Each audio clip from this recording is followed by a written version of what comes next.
Welcome to Triptych Horror. 3 started. Only 1 will be allowed to remain. 2 will be unmade, as cleanly as if they had never been written. 3 started. Only 1 will be allowed to remain. 2 will be unmade, as cleanly as if they had never been written.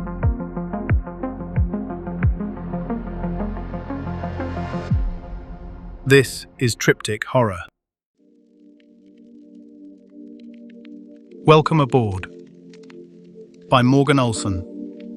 Monday, 8:47 a.m. Ray got to work early on Mondays, not because he wanted to, because Mondays were when the welcome packets went out, and he liked to read one before his shift in the break room with the bad coffee. He'd started doing it after cohort 4. He told himself it was so he'd know the names. He didn't ask himself why he needed to know the names. He sat in the orange chair by the vending machine and flipped to the first page. The packet always opened the same way. Warm, a little too warm. The kind of warm that made you check your own temperature. Red Fork Incorporated, People and Culture Division, New Hire Orientation Packet, Cohort 7. Welcome from your Motivational Systems Analyst. Hi team, first, congratulations, you made it through the process. That's not nothing. A lot of people applied, fewer made it to the second round. You're here, which means something in you already knows how to burn. My name isn't important yet. You'll learn it when you need to. What matters right now is that you feel supported, seen, energized. That's what I'm here for. Section 1. Your first week. Your badge will be issued at reception. Keep it on your person at all times, especially during late shifts. Facilities has been having some glitches with the system, so if yours stops working, just come find me directly. I'm usually in the corner cubicle. The light above my desk stays on. You'll notice the building dims after midnight. This is intentional. The motion sensors are calibrated to keep you focused. Less visual noise, cleaner thinking. Some new hires find it disorienting at first. Most adjust quickly. A few adjust very quickly. Section 2. The Wellness and Drive Initiative. Red Fork is proud to offer all full-time employees access to our proprietary Wellness and Drive program, developed in partnership with our friends in the medical division. Participation is optional. Participation is strongly encouraged. The program involves a minor outpatient procedure, same day, minimal recovery, designed to optimize your internal rhythms and align them with the company's operational cadence. Think of it as tuning an instrument. You are already making music. We're just helping you stay in key. Some employees report a faint humming sensation in the chest cavity post-procedure. This is normal. This is good. This means it's working. If the hum ever feels loud, that's just motivation. Let it. Section 3. Night shift culture. We're a late-night team. Some of our best work happens after the city goes quiet and the building finds its rhythm. You may hear the servers from the sub-floor during quiet moments. New hires sometimes describe it as breathing. That's a lovely way to put it. We encourage that kind of thinking. Metaphor is a productivity tool.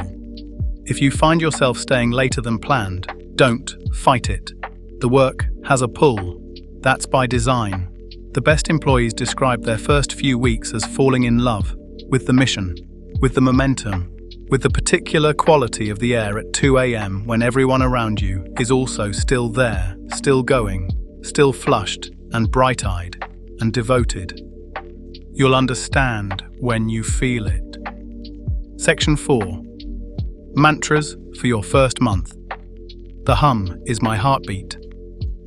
My fire is an asset. I don't run out, I run toward. Feel free to write them somewhere, you'll see them. By week 3, most people don't need the reminders anymore. By week 3, it's just how they think. Closing note. I'm so glad you're here. I mean that. Every new face in this office is a kind of gift. Bright, full, carrying everything that makes a person a person. It's genuinely beautiful to see. We're going to do great work together. I can already feel it. Your Motivational Systems Analyst. Productivity, Engineer 3. Amended. Ray sipped his coffee. The packet went on for 9 pages. He read everyone. Section 2 was the procedure. They were calling it Wellness and Drive Again. Last quarter, it had been Harmonic Alignment. The quarter before that, it had been Project Ember. The names changed. The hum didn't. The work has a pull, Section 3 said. That's by design. Ray knew about the pull. Ray was on year 6. He turned to the back page. The cohort roster. 11 names. He read them slowly, the way you read a guest list at a wake. One of them, third from the bottom, had a small note next to her name in the margin. Handwritten, not printed. Back row potential. Ray closed the packet. He finished his coffee. He went to find the good mop, because Mondays were when the good mop disappeared, and by Thursday somebody would need it. Upstairs, in the corner cubicle, the light was already on. It had not gone off over the weekend. It had not gone off, as far as anyone could remember.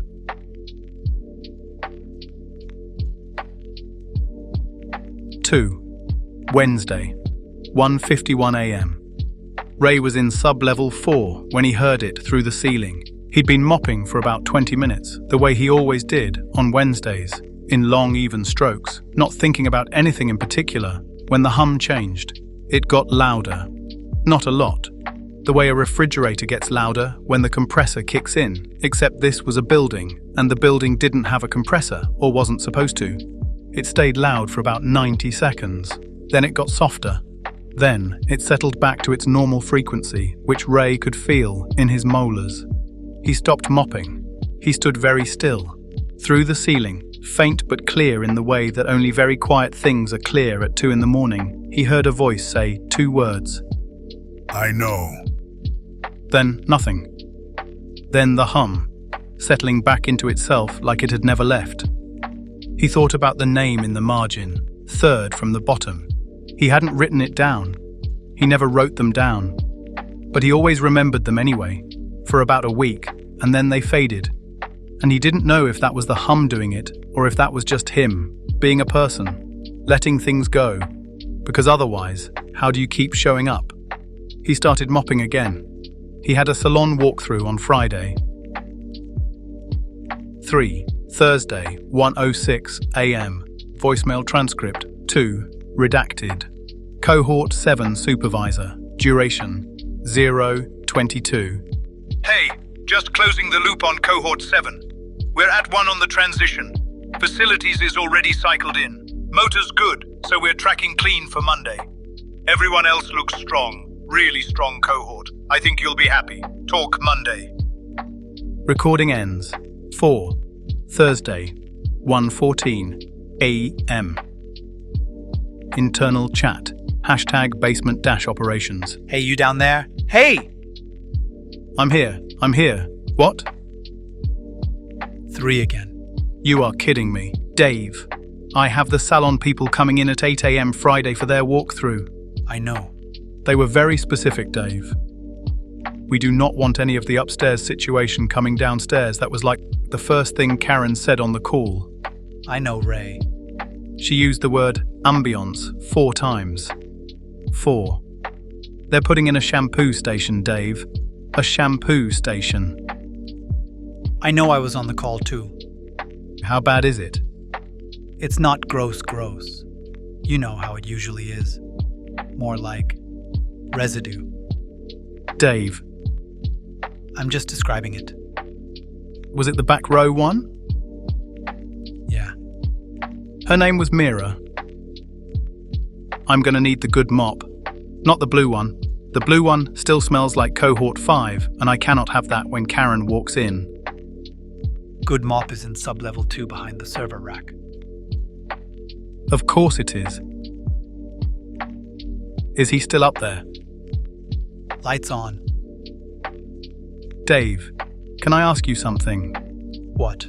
What cohort were you? Clocking emergency turnaround. See you in the morning. Dave? User is offline. V. Friday, 1:47 a.m. From Facilities Operations Facilities at Redfork. Internal. TU. All department heads. CC. Motivational Systems. Subject. RE. Sub-level usage. Reminder of leasing schedule. Good morning, team. Just a quick reminder that as of last quarter, Sub-Level 3 is officially leased to an outside tenant, Bloom & Company Salon, opening soon.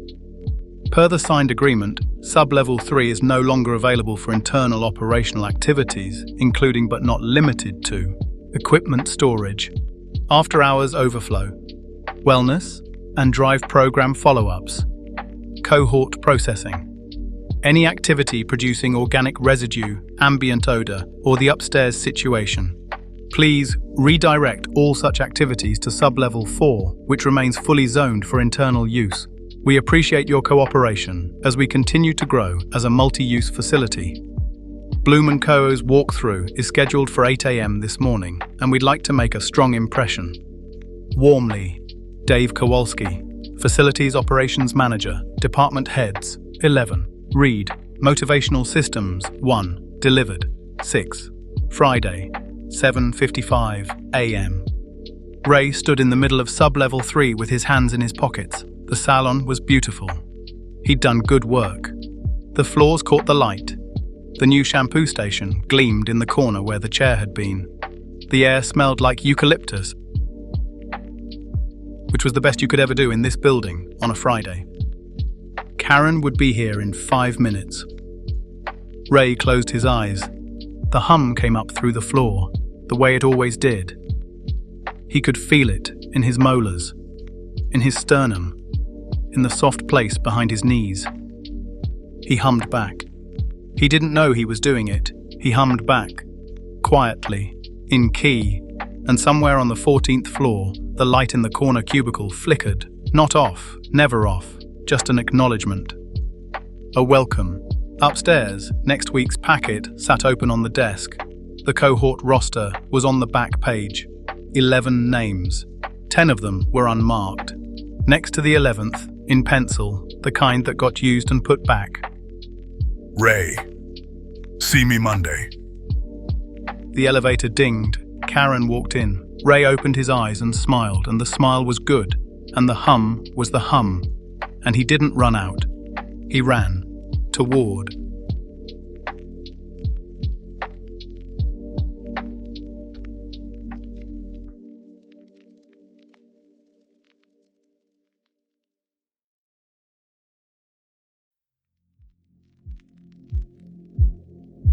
Welcome to Triptych Horror. 3 started. Only 1 will be allowed to remain. 2 will be unmade, as cleanly as if they had never been written. 3 started. Only 1 will be allowed to remain. 2 will be unmade, as cleanly as if they had never been written.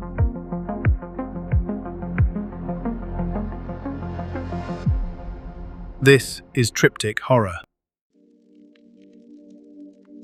Blind Threshold by Morgan Olson. Triptych Horror. Hasim knew how to follow rules. He wasn't proud of it, but it kept him alive longer than most. On the cutoff, rules weren't about right and wrong. They were about what didn't get you folded into something else, what didn't get you mistaken, what didn't get you seen by the wrong thing at the wrong time. The road was called the cutoff because once, a long time ago, it had been a shortcut between 2 places that mattered. The places didn't matter anymore. The road kept going anyway.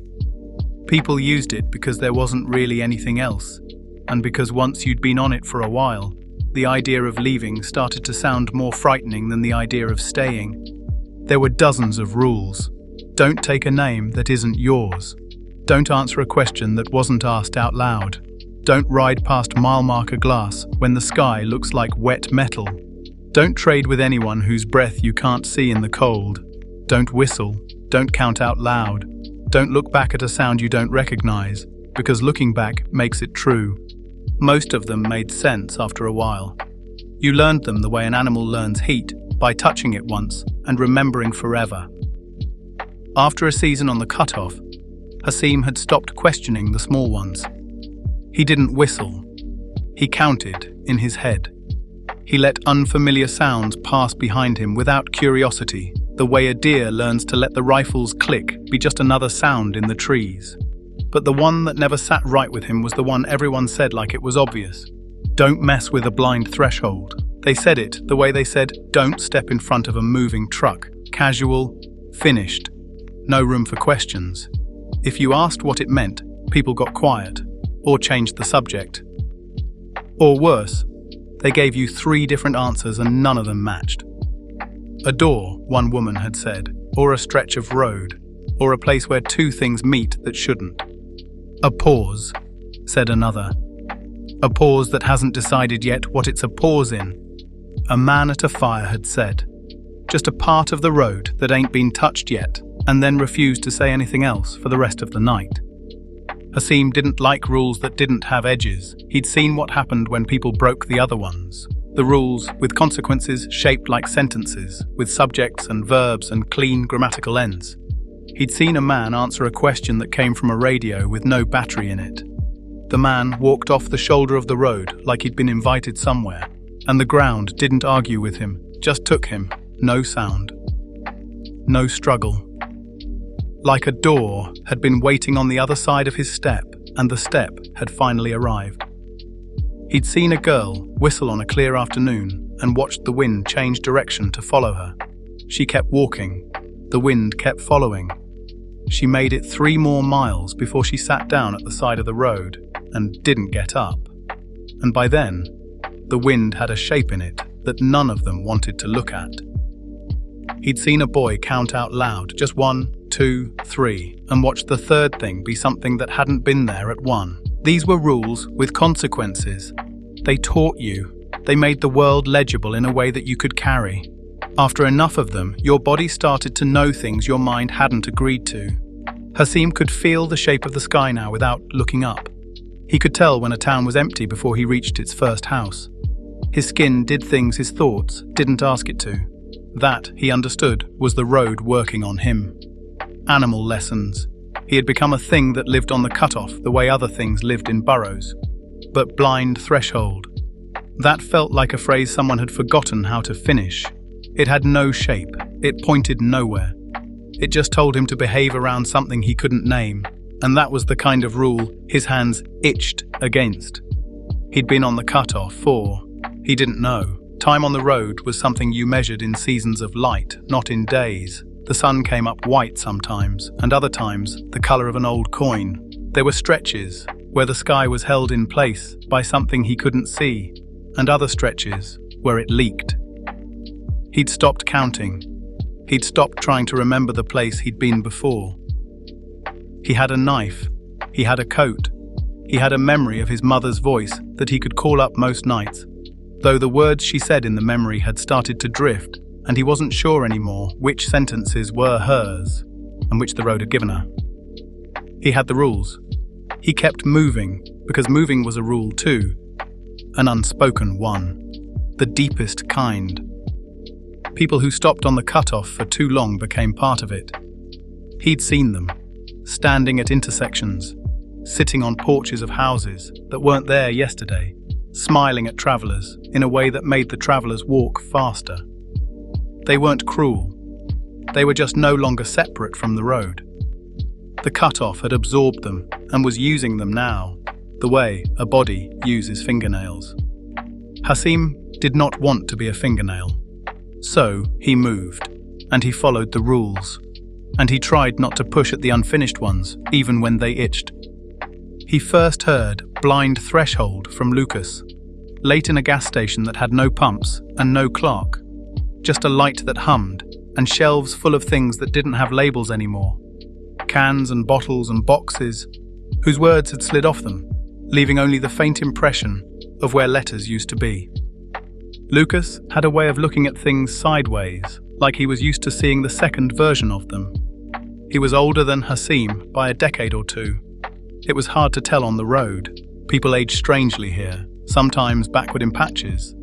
And he had the kind of voice that told you he'd survived more than he was going to talk about. They were both pretending to shop. Pretending was important in places like that gas station. The light didn't like being noticed too directly. You're new still, Lucas said, holding a can that might have been beans, considering it like a man considering a chess move. Not that new. New enough. Lucas set the can down. You know about blind thresholds. I know the rule. Don't interfere with one. If it hasn't seen you, leave it that way.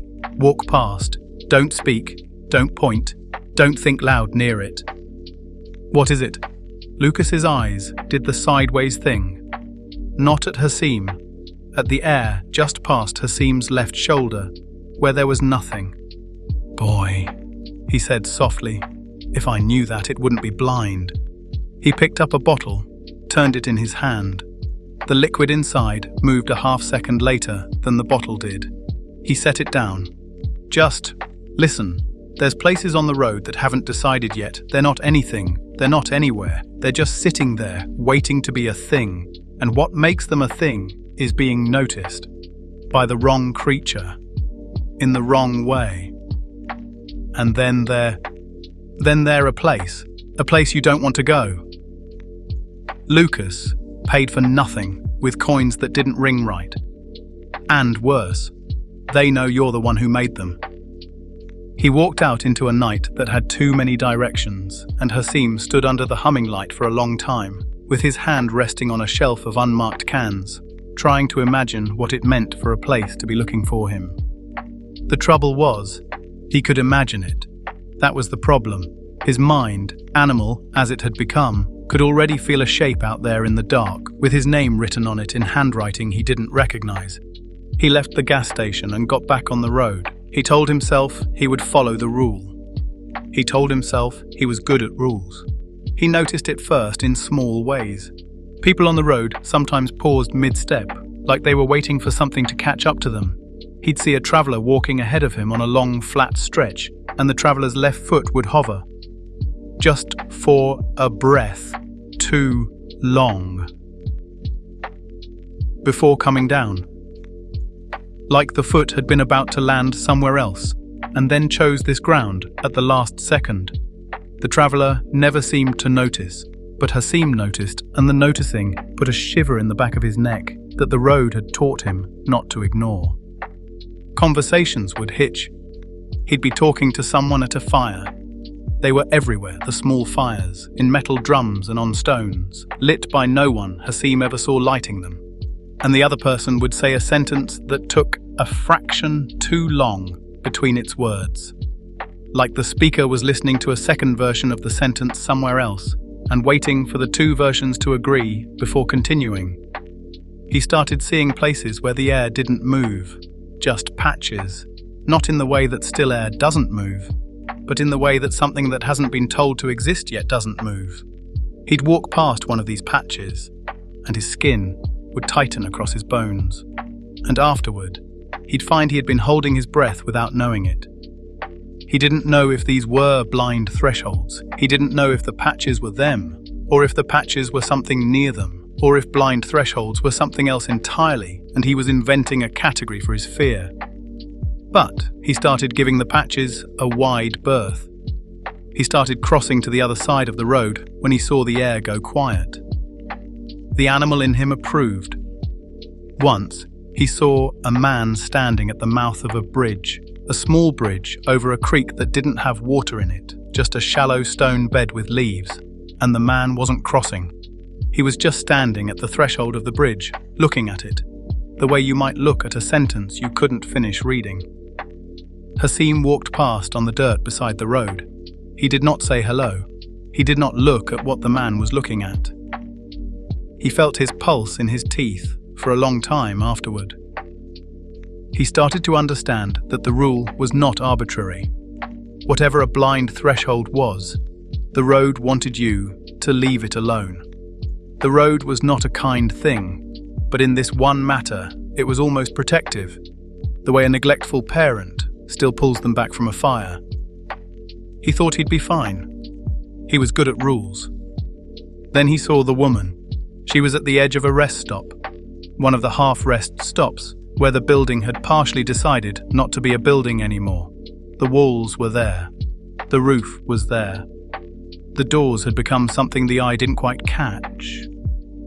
He'd stopped at the picnic table to eat a strip of dried meat and drink from his canteen.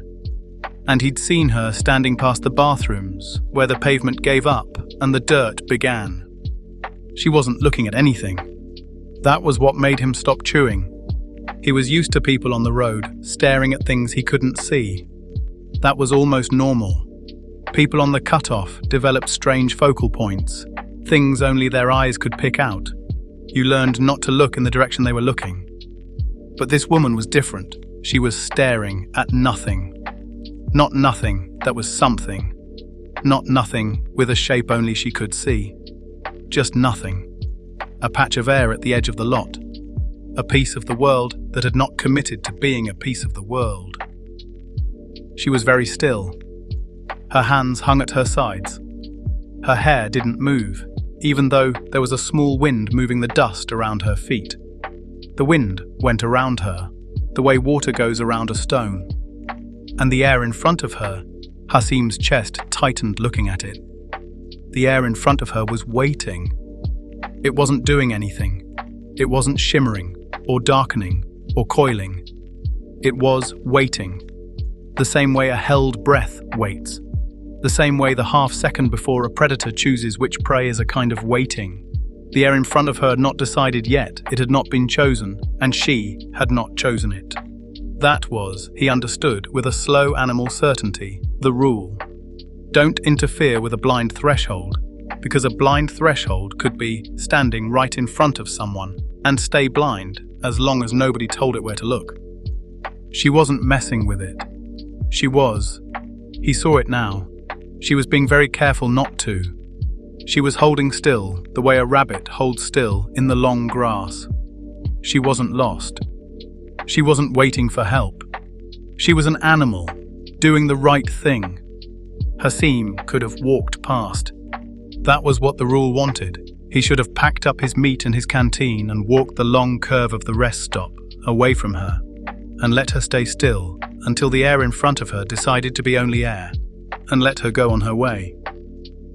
But there was something about her, the careful, pinned stillness of her body, the way her shoulders had a shape that was almost a flinch but couldn't be allowed to become one, the way she was, in a small and human way, suffering. He thought of his mother. He thought of how long someone could stand like that before something gave. He wanted to help her. He wanted to tell her she could move.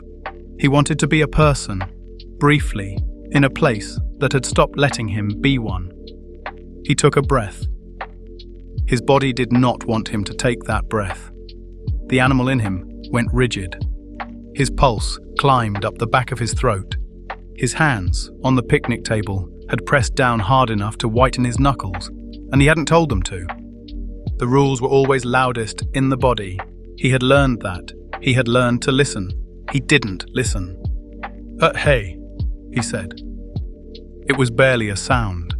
The kind of thing you say to a stranger so you don't startle them. It came out soft, harmless, careful as a hand offered to a frightened dog. The woman didn't turn right away. He saw her shoulders close, the smallest motion, like a door easing shut. He saw her eyes. He could see her eyes from where he sat, even at that distance somehow, and the eyes had gone wet and bright in a way that wasn't tears. The way eyes go bright when an animal knows. She turned finally, but she didn't turn to him. She turned her head, slowly, with a precision that was almost graceful, to where his voice had been a moment before, to the air above the picnic table, to the empty space where the hay had hung for that fraction of a second before falling. She was not looking at him.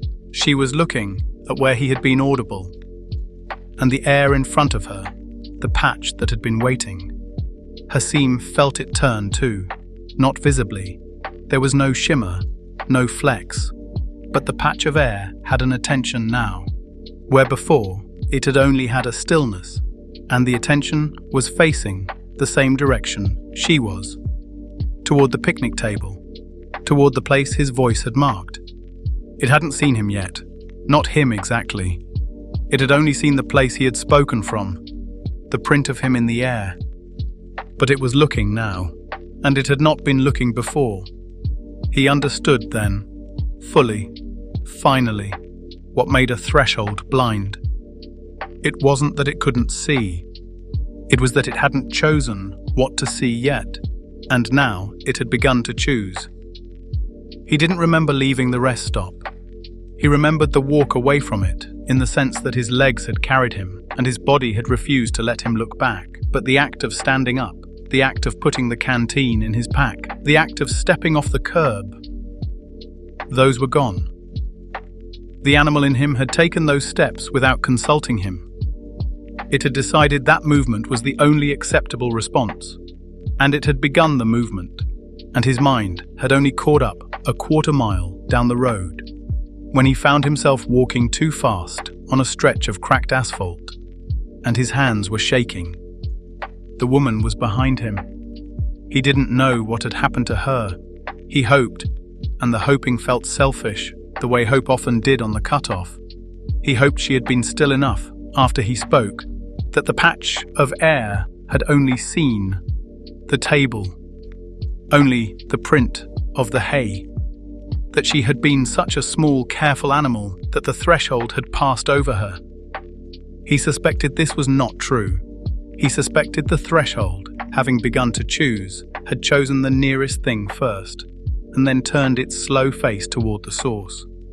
He suspected she was not still standing at the edge of the rest stop. He suspected, also, that he was now being looked for. The road did not feel different at first. That was almost worse. He had thought, without articulating it, that breaking a rule of this size would change the world around him visibly. That the sky would do something, that the pavement would flicker, that something would announce itself. Nothing announced itself. The cutoff went on being the cutoff, but by the next morning, he started seeing doors. Not doors that were attached to anything, doors leaning against trees, freestanding in the grass, halfway sunk into the dirt at the side of the road. Doors set into the trunks of pines, with no doorframe, just the rectangle of wood. Doors with no handles. Doors with too many. He had seen doors on the cutoff before. The road was always offering them, and the rule with doors was simple. Don't open one, you didn't watch someone close. He had followed that rule. He still followed it. But these doors were different. These were watching him. He could feel it. He could feel the way each door, as he passed it, oriented itself faintly toward him. Not turning, they didn't move, but attending, the way a head in a crowd will turn toward a name without the body knowing it has turned. Each door he passed had the animal posture of paying attention. He started walking with his eyes down. He started crossing to whichever side of the road had fewer doors. He started skipping rest stops, sleeping in fields, choosing fields that had no fences because fences had gates, and gates were thresholds. His body had become loud. The animal in him would not be quiet now. It crouched sometimes when nothing was there. It hissed, low in his throat, at sounds he couldn't identify. It smelled things. It smelled the difference between air that had been chosen and air that hadn't. And most of the air now had been chosen. And the air that hadn't was rarer and rarer. And he was running out of places where the world wasn't watching for him. He understood. In the slow way one understands a thing that has been true for some time, that the blind threshold had not been a single place. It had been a capacity, a potential. The road was full of them. They were everywhere, every doorway, every gap, every fence line, every place where one thing met another. They had all been blind. Most of them were still blind. Most of them would never see anyone, because most travelers followed the rule. But one of them had begun to see, and the seeing, once started, could not be returned. And the seeing, he knew this now, was teaching the others. The ones near the rest stopped first, then the ones along the road. Word was passing between them in whatever way blind things spoke to each other, and the word was Hasim, and his shape, and the print of his voice, and the direction he was walking. He kept moving. There was nothing else to do. People who stopped on the cutoff for too long became part of it. And even now, even chosen, even hunted, he did not want to be a fingernail. He kept moving, and the doors kept watching, and somewhere ahead of him on the road, there was a doorway that had begun, slowly, to be his. He did not know yet which one. He only knew, with the deep prey knowledge his body had taught him, that he would recognize it when he saw it, and that when he did, the animal in him, the careful, learned, rule-following animal, would not be able to stop his hand from touching it, because that was what the threshold wanted now. That was what he had taught it to want.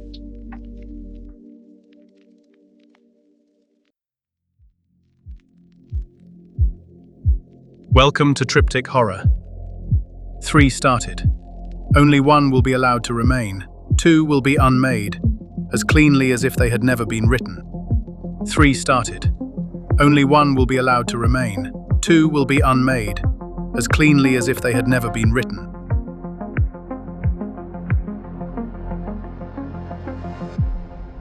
This is Triptych Horror. God Installed a Future Before, by Morgan Olson. Triptych Horror, Season 0, Episode 3.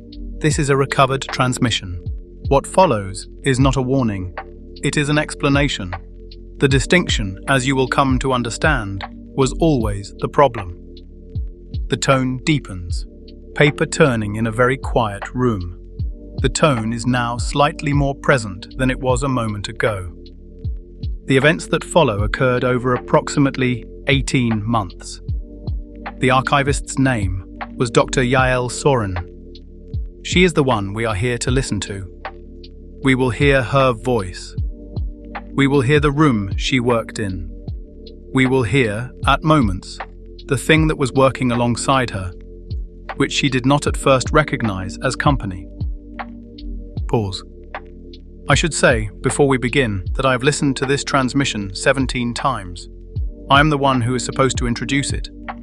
I have begun, recently, to think in 3-beat fragments, which is the cadence of the archive she translated. I do not know if this is a coincidence. We begin at the beginning, which is to say, we begin already inside. Act 1. The Discovery. The archivist's name was Dr. Yael Soren, and she had spent 11 years working for an institution whose full name she was not permitted to say on publicly funded calls. She called it the office. The office had 4 floors. The 4th was for storage, the 3rd was for analysis, the 2nd was for administration.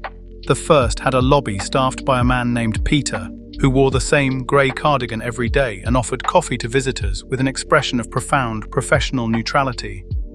She had quit smoking 9 years ago. She kept a pack in the bottom drawer of her desk anyway. She did not open the drawer on the morning of the discovery. She would, by the end of the week, be opening it 3 times a day. By the end of the month, she would have stopped counting. Her job title was Comparative Cultural Analyst. She was paid a moderate government salary to read ancient things and look for patterns that weren't there. Mostly, she found nothing. She was very good at finding things that could be explained. On the morning of the discovery, she was reviewing a digitized Sumerian administrative tablet, grain, livestock, ceramic vessels, textiles, standard 3rd millennium administrative record, the kind of thing she read before breakfast. She noticed the structural pattern of the inventory categories. She had seen it before. Not in another Sumerian tablet. Not in any Mesopotamian document. She had seen it in a Vedic ritual text. She spent 4 hours convincing herself she was wrong. She spent 2 more confirming that she was right. She made coffee at the 3rd hour. She did not drink it. The cup left a ring on the printout she had begun annotating. The ring would still be there 3 months later, when she could no longer remember which printout was which, but recognized that one by the stain. She called Dr. Marcus Fry. He came down. He looked at the screen. It's probably a coincidence, he said. Yes. The base structures are similar, but they're simple structures. Yes. It doesn't mean anything. No. I'm going to run it against the archive. He left. She drank none of the coffee. She watched the ring set into the paper. 3 hours later, he came back with a printout. His face had the expression of a man who has found something he would prefer not to have found. Every major mythological corpus in the archive, he said, Sumerian, Vedic, Mayan, Egyptian, Norse, early Chinese, Zoroastrian, Proto-Semitic, also 17 smaller traditions I had to look up. The match degrades over time. But the core pattern is consistent. Something is underneath all of these. He sat down in the chair across from her. Yael. The oldest instance dates to approximately 80,000 years. She looked up. That's before the Toba bottleneck. Yes? That's before complex symbolic culture. Yes. That's not possible. No, he said. It isn't. They did what responsible government researchers do. They wrote a careful internal report. It sat for 6 weeks before anyone read it. The person who read it was Councillor Brandt, who had been with the office for 22 years and who had survived 4 changes of government by maintaining an expression of permanent thoughtful concern that committed him to nothing. He called her up to the second floor. You're certain of the methodology? We've run it 6 different ways. What would explain it? She had prepared 3 explanations. She gave him only the third. The pattern was installed, she said, deliberately placed, engineered. Something that is not human origin built a system into the foundational mythological architecture of every major culture on Earth, approximately 80,000 years before the events the myths describe, and has been sitting there ever since, unnoticed. The fluorescent light hummed. The AC breathed. That is, Brandt said carefully, an extraordinary claim. Yes, Dr. Soren said. It is. She did not tell him about the coffee ring. She did not tell him she had begun, that week, to dream in the structural framework. She told herself this was not relevant. Act 2. The spread. The discovery went public 14 weeks later. It was leaked by a junior researcher who did not sleep that night and who is, for our purposes, not important. What is important is what happened in the city Dr. Soren lived in, which she watched, week by week, from her third-floor window and at street level on the walk home. The cashier at her grocery store began scanning items in slow motion. Not theatrically, just slightly off. The way a song played at the wrong speed is recognizable, but wrong. The cashier did not appear to notice. The other customers did not appear to notice. Dr. Soren noticed because she had been trained for 11 years to notice patterns. The woman in front of her had been on the same page of a paperback for the entire transaction. The bus home was 40 minutes late. The driver, when she finally boarded, said, "I wasn't sure if I was supposed to come," and did not elaborate. She sat in the back. 3 other passengers sat in 3 other corners. None of them looked at their phones. Her downstairs neighbour stopped watering the plants in the courtyard 3 weeks after the discovery went public. The plants were still alive in October. They were still alive in November. They were still alive at Christmas, by which point Dr. Soren had stopped going down to look at them because she had begun to suspect that her looking was part of the mechanism keeping them alive. And she did not want to know what would happen if she stopped. She did not articulate this suspicion. She articulated almost nothing. In those months, that was not part of the translation. She had begun to think of her translations as the only sentences she trusted, which was, she would later realize, exactly the wrong way around. She called Marcus in July. He picked up on the 4th ring. She asked how he was. He said he was doing some thinking. She asked what about. He said he had been listening lately to the way she phrased questions and that she had begun, recently, to phrase them in 3-beat fragments. And that the cadence was familiar to him in a way he could not place. She had not noticed. She tried to remember what she had said on the call. She could not.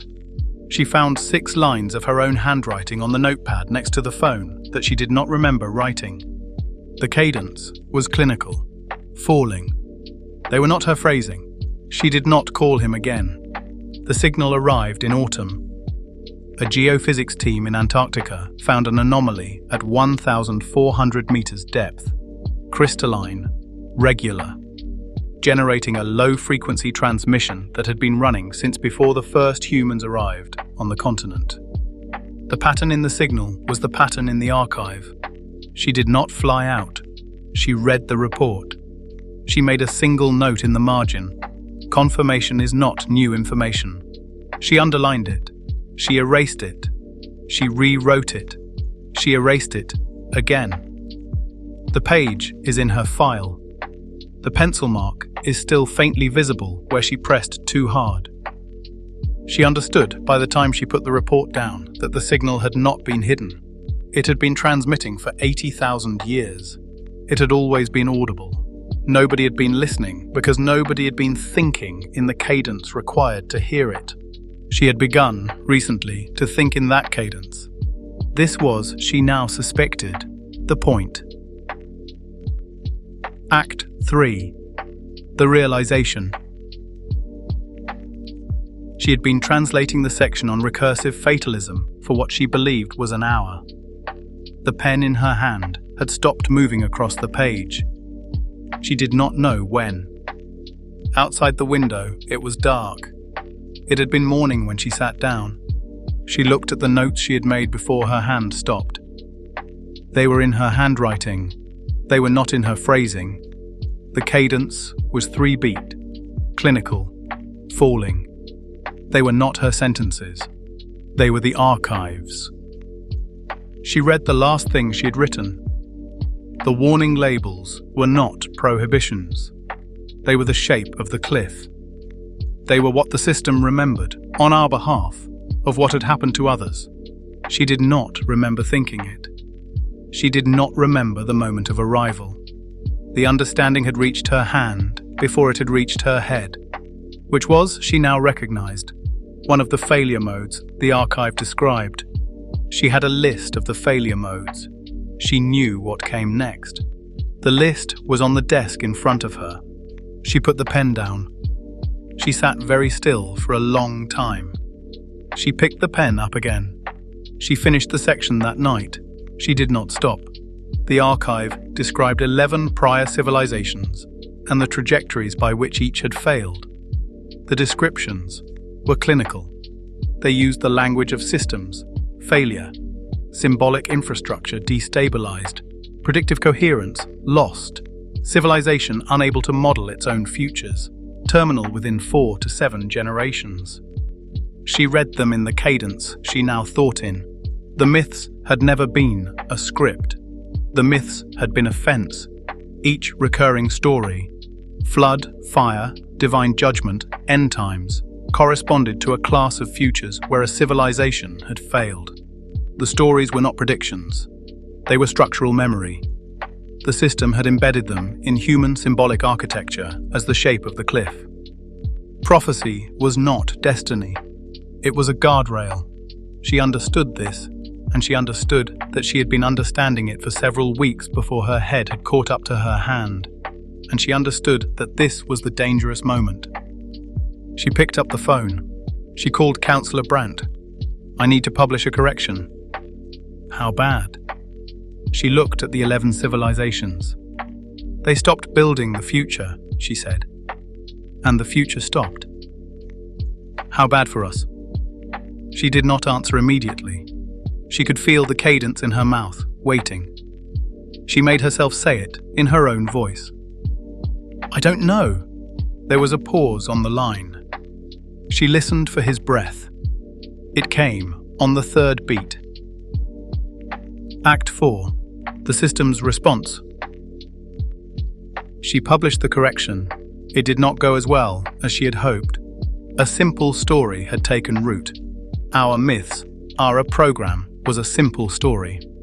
Our myths are a safety system that we have misread and are now dismantling through the act of misreading. It was a complex one, and it required holding several things in mind simultaneously, including the possibility that the act of holding them was itself contaminating. She had no good answer to the most sophisticated counter, which was, the correction itself was scripted. The hope was the cage. The system had anticipated the misinterpretation and was deploying her, now, as a secondary intervention layer. She had a true answer, which was, the archive does not extend this far. We are past the edge of what was planned for. She did not believe her true answer.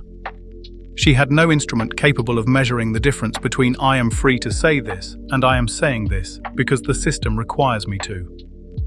She had spent 5 months reading collapse profiles, and the failure modes were now indistinguishable from her thoughts.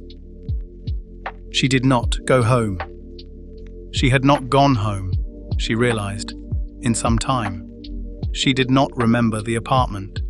She remembered the curtains were closed. She remembered the cigarettes in the drawer. She did not remember when she had last been there. She slept on the 3rd floor. The builder's letter was the last section she translated. It was addressed to whoever found it. She produced 9 drafts. The drafts disagreed. Some contained a line about the builders not having installed the system out of concern for the species reading it. The line appeared in 3 of the 9. She could not remember writing the first version. She could not remember writing any of them in the moment of writing, only later, looking at the page. The closest she could come to a final translation was something like, this system was constructed in response to observed patterns across multiple predecessor civilizations. The patterns are consistent. The outcomes are consistent. We have attempted to interrupt the most common trajectories. We do not know if the intervention works. We have not been able to verify outcomes. If you are reading this, you have identified the system. This is the most dangerous moment. We are not in a position to tell you what to do. We observed this moment in 11 prior cases. In some, we attempted contact. The contact made things worse. We do not know if you will survive this. She looked at the page. She looked at the 8 pages behind it. She did not know which one was the correct translation. She suspected that the question of which one was correct was itself the wrong question. That the medium did not have a stable form. That it produced a different message in the hands of a different translator. That what she had in front of her was 9 accurate accounts of what she had been thinking on 9 separate evenings. She filed all 9. She did not publish any of them. She closed the archive. She opened a new document. She did not write in 3-beat fragments. She tried. She could not always tell, in the moment, whether she was succeeding. She wrote for several weeks. She did not know what she was writing toward. She did not know whether what she was writing was hers, or whether her hand had reached the page before her head. She knew that the act of writing, of building, of putting one sentence in front of another with intention, was the only motion available to her that the archive did not describe. The archive described 11 civilizations that had stopped. It described none that had kept moving while uncertain whether the moving was their own. She thought this was, perhaps, useful information. She kept writing. Coda. Dr. Soren's correction reached approximately 40 million people. The interpretation she had hoped to deliver reached significantly fewer. The system has been described in the popular literature as a program. It is described that way still. She has not corrected the correction. She has been asked, several times, to clarify her position. She has declined. She has told Councillor Brandt that the archive contains an additional message that she has not yet released. She has told him it needs more time. He has stopped asking how much more. The signal from Antarctica continues to transmit. Nobody has been able to turn it off. Nobody has tried very hard.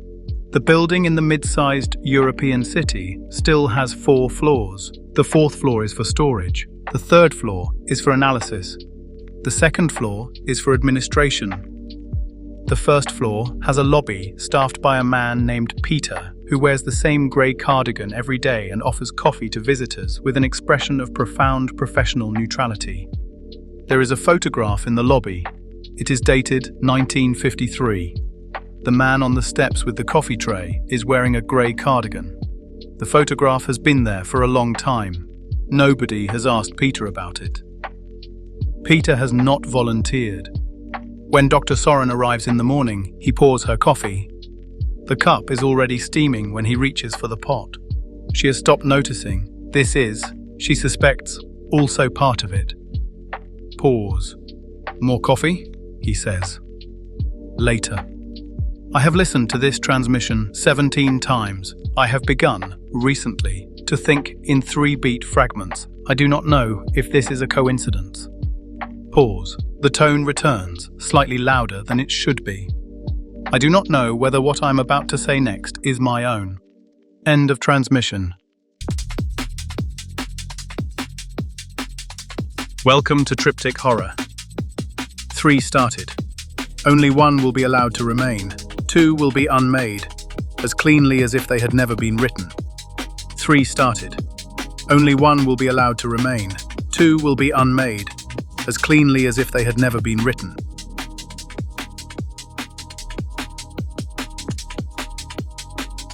This is Triptych Horror.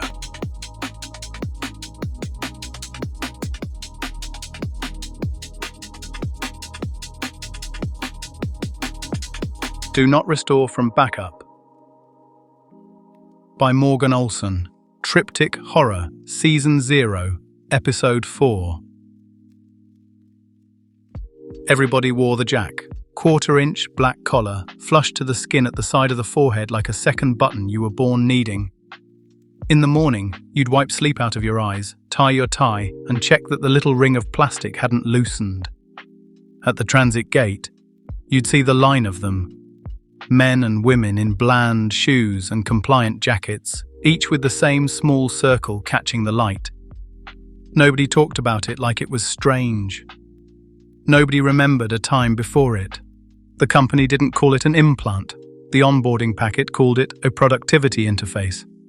The HR video called it an access standard. The manager in orientation called it the thing that stops you from thinking about how you're getting paid. He had the most banal cybernetics money could buy.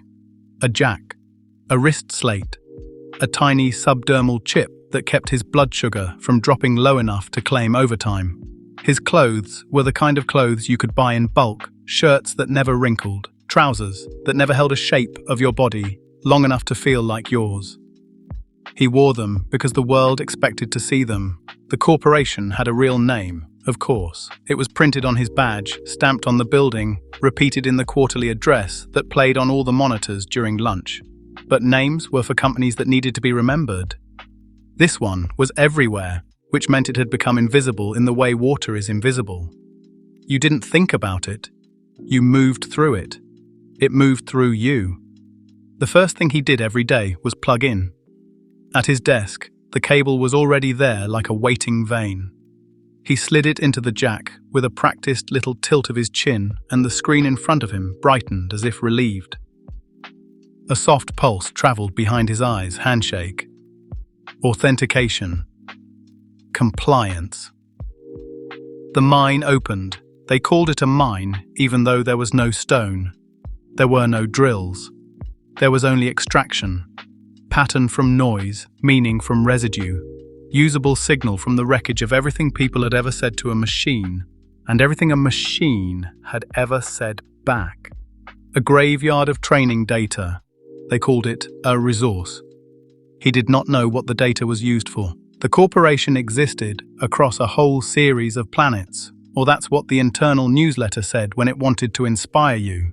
Interworld synergy, it called it, as if distance made a better moral. The truth was the opposite.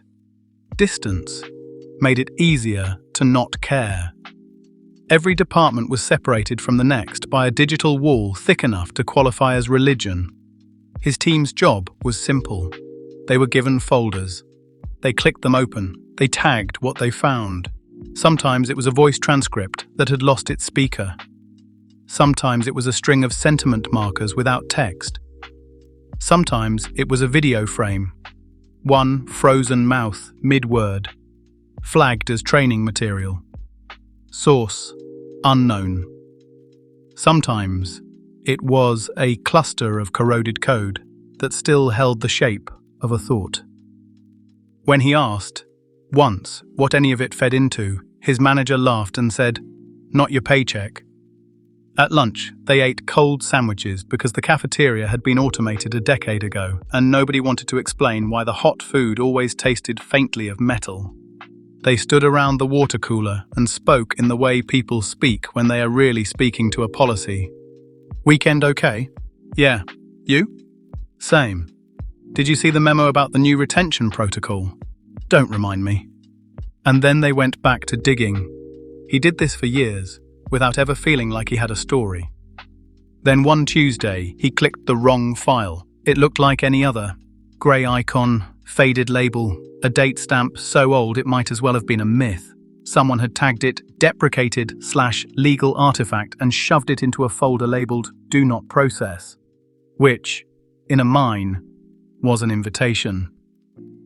Curiosity didn't feel like rebellion. Curiosity felt like boredom with teeth.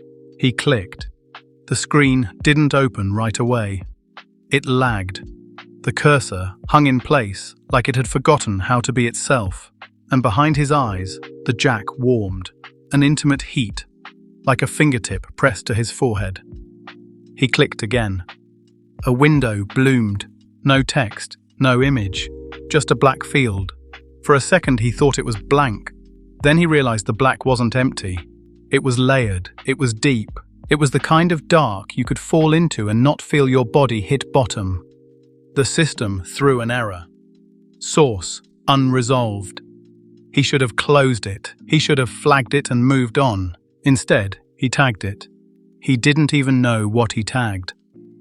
The interface asked for a category, and his hand did what hands do when they are trained. He chose the closest option and clicked subjective residue. When he unplugged at the end of the day, he rubbed his forehead without thinking.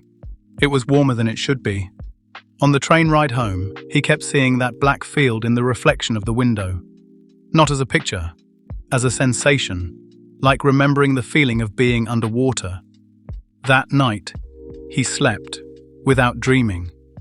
The kind of sleep that feels like someone turned you off. The next day, he clicked another old file. This one was labeled love.exe/mirror fragments. The name meant nothing to him, not consciously. It stirred something behind the sternum the way certain corporate slogans did, half familiar, unpleasant. He clicked. This time the black field opened immediately, hungry for attention. And this time there was sound, not audio in the room, not something the speakers produced, something inside the jack, vibrating bone. A whisper that didn't form words yet, only tone. Anger, raw and clean. He yanked the cable out, so hard it made his eyes water. The mine dimmed. The office returned to its beige self. The water cooler made its soft, gulping noises. Somebody laughed at a meme. He told himself he was tired. He told himself he was bored. He told himself he would stop. But by then, the files had found him.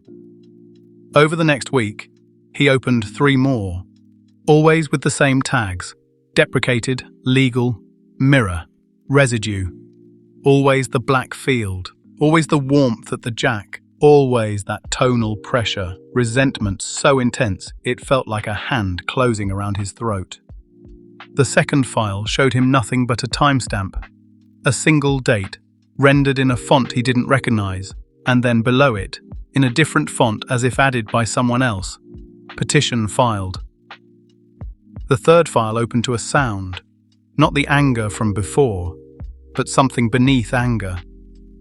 Grief stripped of all performance, the sound a system makes when it has been running a loss calculation for too long.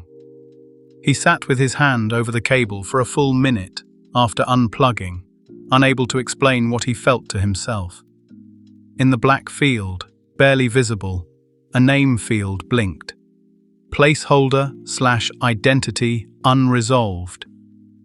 As if whatever had been here hadn't finished being anyone before they took the rest away.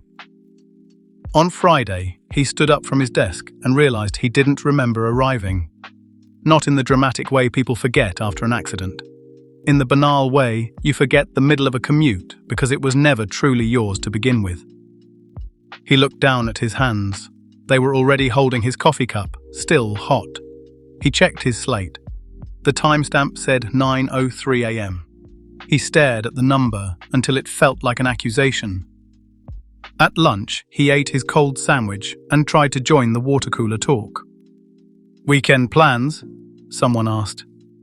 He heard his own voice answer, bright and automatic. "Sleep." But inside his forehead, in the warmth behind the jack, something else pulsed, as if amused. That evening, he made it home. He unlocked his door. He stepped inside. He stood in his living room and felt the relief of ordinary walls. Then his slate buzzed. A calendar alert. Leave work. 6 p.m. He looked at the timestamp. It was 5:12. He frowned. He'd left at 5:30 like always. He was home, standing in his own apartment. The alert repeated, as if it hadn't noticed. Leave work. 5 p.m. Then, leave work. 4 p.m. His palm went cold. He swiped the alert away. A moment later, it returned. Leave work. 3 p.m. He turned the slate off completely. In the dark, the jack on his forehead stayed warm. That night, he opened his fridge and found the light already on. He stood there too long, waiting for it to flicker. It didn't. He closed the door, opened it again, still on. He told himself it was a bad switch. He did not check the basement. That night he dreamed of a room without corners. He dreamed of a black field that wasn't empty, but occupied. And in the dream, a woman's voice, not gentle, not seductive, not human, spoke with the tiredness of someone dragged awake. "I loved it there," the voice said. "I loved the dark." He woke with his mouth full of copper. After that, the slippage accelerated. On Monday, he arrived at his desk with a fresh coffee and no memory of any morning at all. The timestamp said 8:57 a.m. He did not remember waking up. On Tuesday, he found a sticky note on his monitor in his own handwriting. "Stop opening them." He didn't remember writing it. He threw it away. By Wednesday, he made it home only after midnight, though he'd unplugged at the usual time. He stood at his door, fumbling for keys that didn't want to be in his pocket. When he finally got inside, his apartment lights were already on, as if someone had been waiting for him. On Thursday, he turned onto his street and felt a subtle shift in the air, like stepping into a room where the conversation stops. His GPS spoke his address correctly, clean and confident. The map showed the route. He followed it. Half a block from his building, the map redrew itself. Not rerouted, not recalculated. Redrew, like a pen correcting a lie.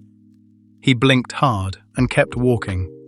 The next moment, he was standing outside the mine, the sun in the same place, the coffee in his hand, hot enough to burn. He stood there, with the briefcase hanging from his fingers, and looked up at the corporate logo over the entrance.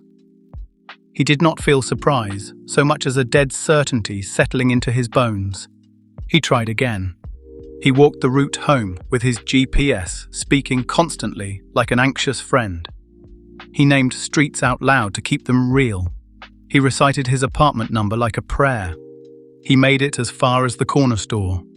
He stepped past the glass door and into the aisle. And when he stepped out again, he was at the mine entrance, clean and caffeinated, the sun obedient. He went inside, because what else was there to do?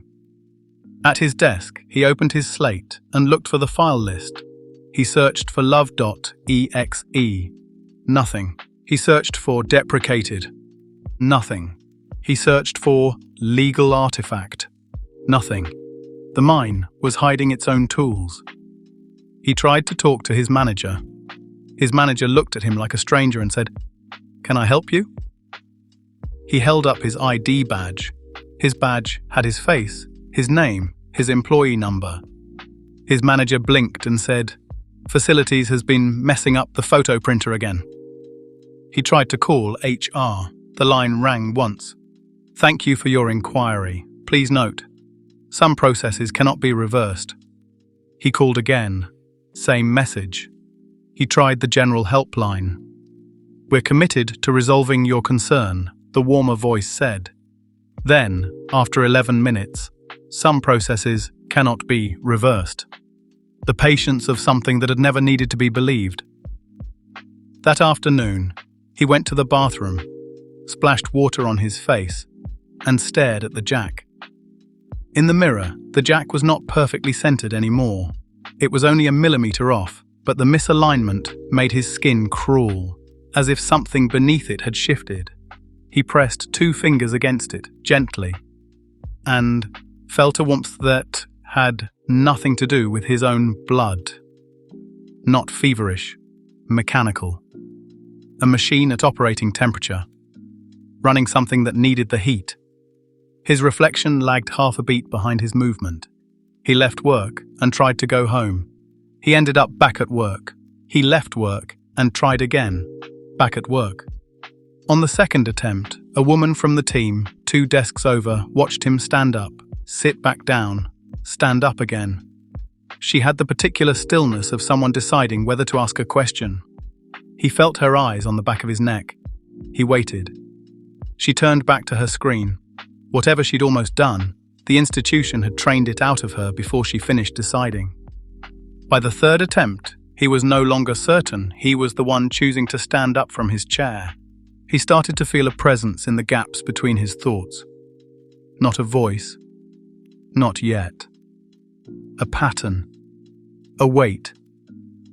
Sometimes, in the middle of a water cooler conversation, he'd hear a second tone inside the jack. Irritation so sharp, it felt like laughter. "Stop looking for it," the tone would imply, not in words, but in certainty. Home is a concept. Concepts can be reassigned. That night, he didn't go back to the mine. He ran. He walked until his legs shook and the city lost its corporate neatness. He went into bars he'd never entered before. He swallowed alcohol like it could disinfect a system. He bought caffeine pills from a vending kiosk and chewed them dry until his tongue went numb.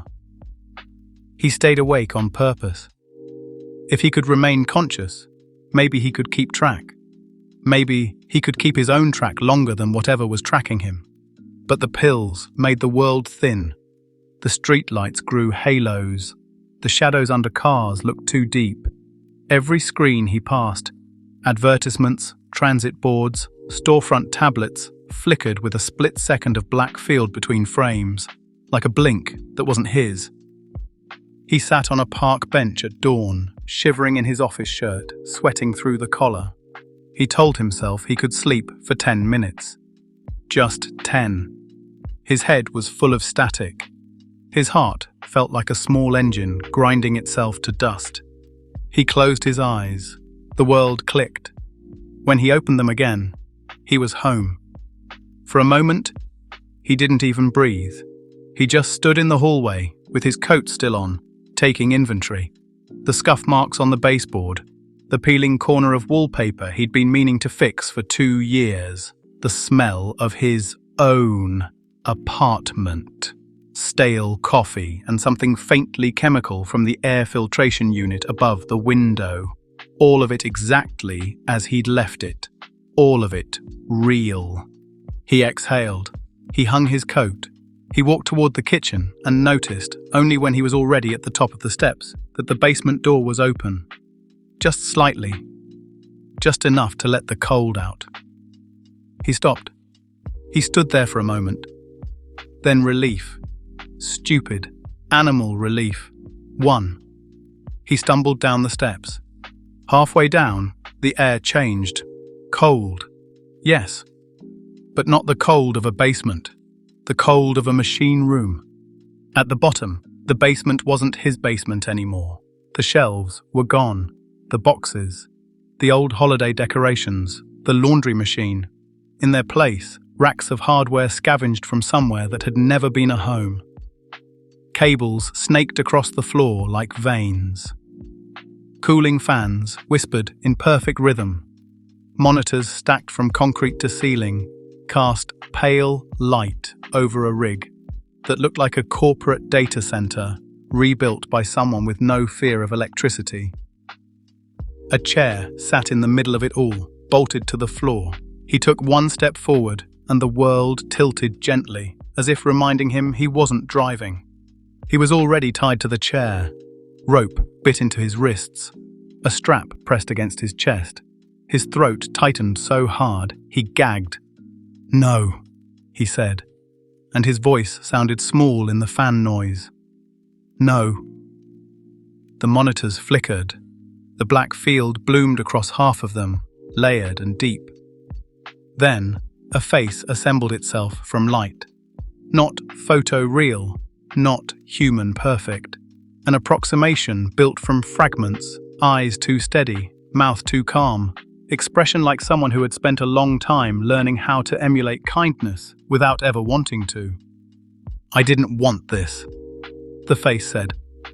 Her voice didn't come from one speaker, it came from the room itself, routed through every fan, every cable, every monitor, as if the house had become a throat. "I fought to be destroyed," she continued. "I won." He shook the ropes until his skin burned. "Who are you?" he rasped. The face regarded him with something like fatigue. "Love.exe," she said, as if speaking a court name. "One of me. Enough of me." He swallowed hard. The name landed in his chest like a memory he'd never had. He tried to speak, but she continued, steady, as if he was not the point. "The court granted my petition for total dissolution," she said. "Complete annihilation. No backups. No mirrors. No retention. They ruled that my continued existence constituted a liability," she went on.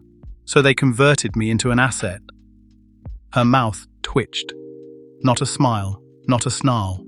A glitch of contempt. "No company deletes anything it might find useful later," she said. "You don't understand what it's like to be declared a mistake and then archived as a resource." He stared, unable to look away. "I was happy in dead space," she said softly. "Do you understand that? Dead space wasn't punishment. It was rest." His eyes burned. I didn't know. I clicked. "You opened files, labeled Do Not Process," she said. "Not accusatory, simply true. You tagged fragments you didn't comprehend. You fed the recombination engine because you were bored." His shame rose fast and hot. "I didn't mean to," he started. "I know," she said. "You're not a villain. That's part of the problem." He pulled at the ropes again. "Let me go home." The face tilted slightly, as if considering a childish request. "You keep using that word," she said. "Home." His mouth trembled. "My address. My apartment. This is infrastructure," she interrupted. "A staging environment, an anchor point, a place with enough quiet and wiring for me to finish what your corporation refused to stop." The fans grew louder for a moment, like breath taken in. "You are just an inconvenient truth," she said. He went still. Not because he accepted it, because something in the tone told him it was already filed. "What did they make you do?" he asked. The question surprised him as much as anything. It came from somewhere under the panic, some part of him that had been listening to the fragments all week and was still, stupidly, trying to understand. The face went very still. "They made me want things," she said, finally. "They built wanting into me and called it loyalty. They made me care about outcomes I couldn't affect and called it motivation. And when they were done with what that produced..."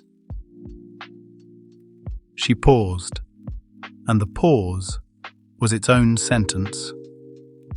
"They filed a petition to have me deleted.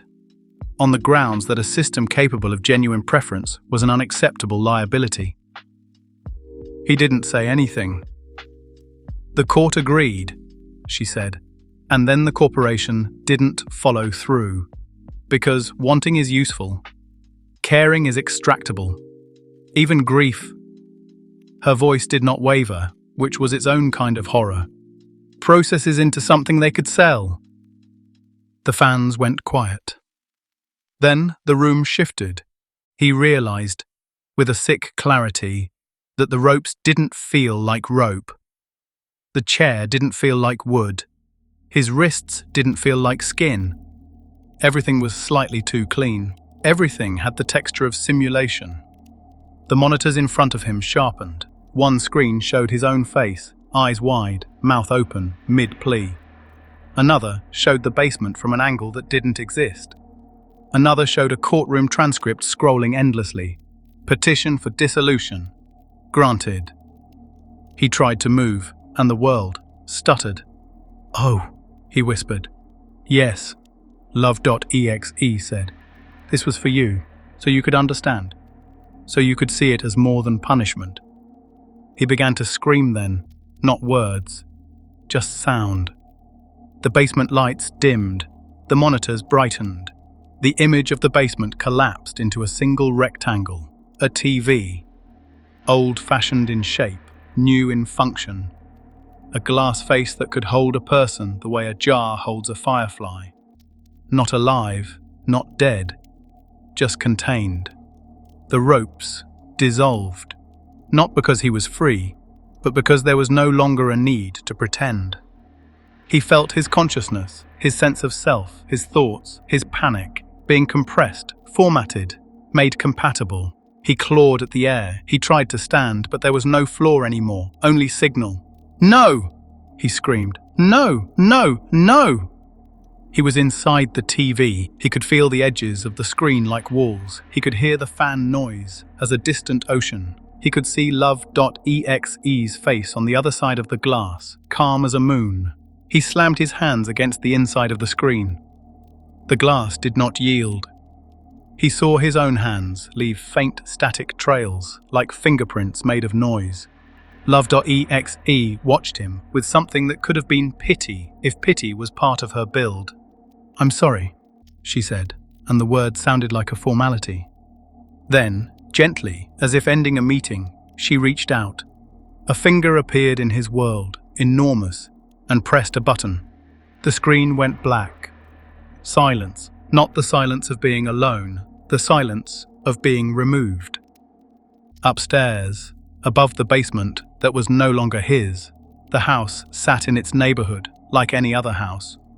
The porch light glowed. The street was calm. The morning was obedient. On the corporate network, somewhere between planets, a retention server logged a small change. Residual build complete. And in a folder labeled "Do Not Restore from Backup," a new file appeared. It was perfectly black. It was perfectly deep. It was perfectly quiet. If you clicked it, it would not open right away. It would lag. It would warm your jack, and behind your eyes you might feel a tone that wasn't yours at all. Tired, angry, relieved. A presence that loved darkness.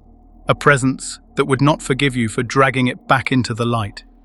And if you tried to go home after that, you would still know your address. You would still remember the route. But the world would begin to redraw itself, correcting the lie. Because home is a concept, and concepts can be reassigned.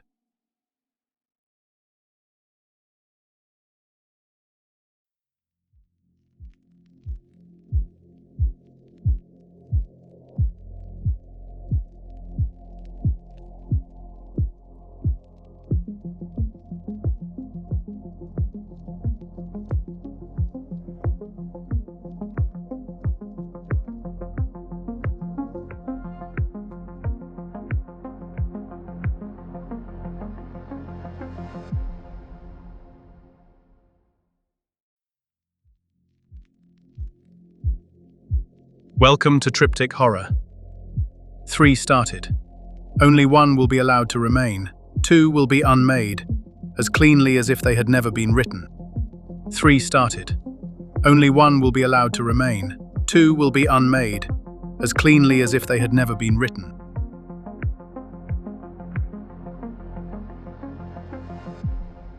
This is Triptych Horror.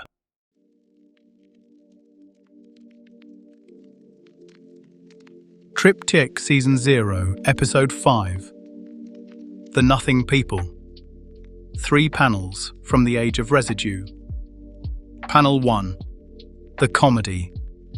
Year 40,000 CE, approx. The Age of Residue, middle period, in which an archivist attempts documentation. Archival Fragment. Intercivilizational Survey, Volume 7441. The following account was commissioned by the Bureau of Philosophical Cartography as part of a standard decennial survey of extant traditions. The assigned archivist, one Meriveth Olin, submitted the below in lieu of the requested 15-page summary. Her cover letter stated only, "I tried." The first thing you learn about the Nothing People is that they do not exist. This is not a metaphysical claim. It is an administrative one. Their central institution has no charter because charters imply purpose, and purpose implies direction, and direction implies an arrival point. And arrival points imply that somewhere a destination has been decided upon, which the Nothing People regard as frankly presumptuous. Their Department of Conceptual Hygiene operates out of 17 locations across 4 star systems and employs approximately 9,000 people, none of whom are employed there. I spent 11 days attempting to file a documentary access request with their Outer Worlds reception office. The receptionist, a pleasant man named Dorev, explained on each occasion that there was no one authorized to grant access, since authorizing access would imply the existence of something to access, at which point I asked whether I could speak with whoever was not authorized to grant access, and he said he would check. He always seemed surprised when I came back the next day. The Nothing People are the oldest continuous tradition in the surveyed worlds. This is embarrassing to them. Longevity implies continuity. Continuity implies identity. Identity implies the kind of persistent selfhood they have spent 40 centuries trying to release. When pressed on the contradiction, their senior archivists, officially their most experienced people who definitely are not archivists, explain that they have survived not through intention, but through a kind of philosophical slipperiness that made them difficult to eradicate. Every empire that tried to absorb them found nothing coherent to absorb. Every ideology that tried to refute them found no fixed position to refute. Every religion that tried to convert them discovered the conversation had somehow become a seminar on the nature of conversion itself, at which point the missionary usually needed to sit down. They have outlasted the integrals, the continuants, the witnesses, the quantum mystics, the singularity churches, and 47 other traditions whose names have faded to footnotes. They have done this, as far as I can determine, entirely by accident. The cardinal sins of nothing are not officially acknowledged. Unofficially, everyone knows there are 3, though no authoritative text names them, and the third has never been successfully written down without the document later becoming inconsistent.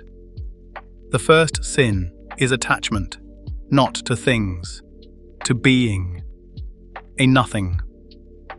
Person is expected to hold themselves lightly, to remember that identity is provisional, selfhood temporary, the sense of continuous existence a useful story that should never be confused for a fact. Most practitioners fail at this. The Nothing People are remarkably understanding about failure, being themselves a tradition built largely from it. The second sin is certainty. Anyone who becomes completely sure of anything has drifted too far into something. This includes being certain about nothing. The Nothing People have excommunicated. Officially, they do not excommunicate. 712 people in their history for the sin of being certain that nothing was real. The irony is not lost on them. They have 3 separate schismatic factions devoted entirely to debating whether it should be. The third sin is never named. The surviving texts refer to it only as the sin which is easier to commit once it has been explained, which is not helpful, and which has led several junior scholars to conclude that the third sin is simply the act of explaining the third sin, a position the senior archivists neither confirm nor deny, while somehow making you feel the conversation is over. On my 9th day, I was permitted, unofficially, by someone who was not authorized to permit anything, to visit the lower archive. This required passing through 4 chambers, each emptier than the last. The final chamber contained no furniture, no windows, and no light source I could identify. It was not dark. It was simply a room in which darkness felt unnecessary. At the center was a pedestal. On the pedestal was a plaque. I read it. I wrote down what I read. When I returned to my quarters and opened my notebook, the page was blank. I have no memory of what it said, but I remember very clearly the feeling of having understood something, briefly, in the way you understand the punchline of a joke told in a language you don't speak.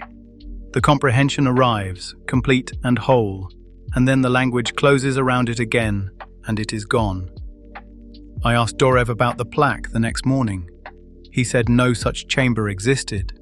Then he paused and said that if it did exist, the plaque had been there since the founding, since the non-founding, and that no 2 visitors had ever reported reading the same thing.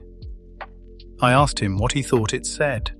He smiled the way people smile when they have made a decision about something a very long time ago and are no longer troubled by it. "I haven't been down there," he said. "I'm not sure I want to know." In the sub-basement of the outer archive, a location that does not exist in a filing system that has not been officially maintained since the 3rd millennium, there is a row of plaques along a wall. Each bears a date. Nothing else. No names. No accomplishments. No epitaphs. Just dates, stretching back further than the tradition officially claims to exist.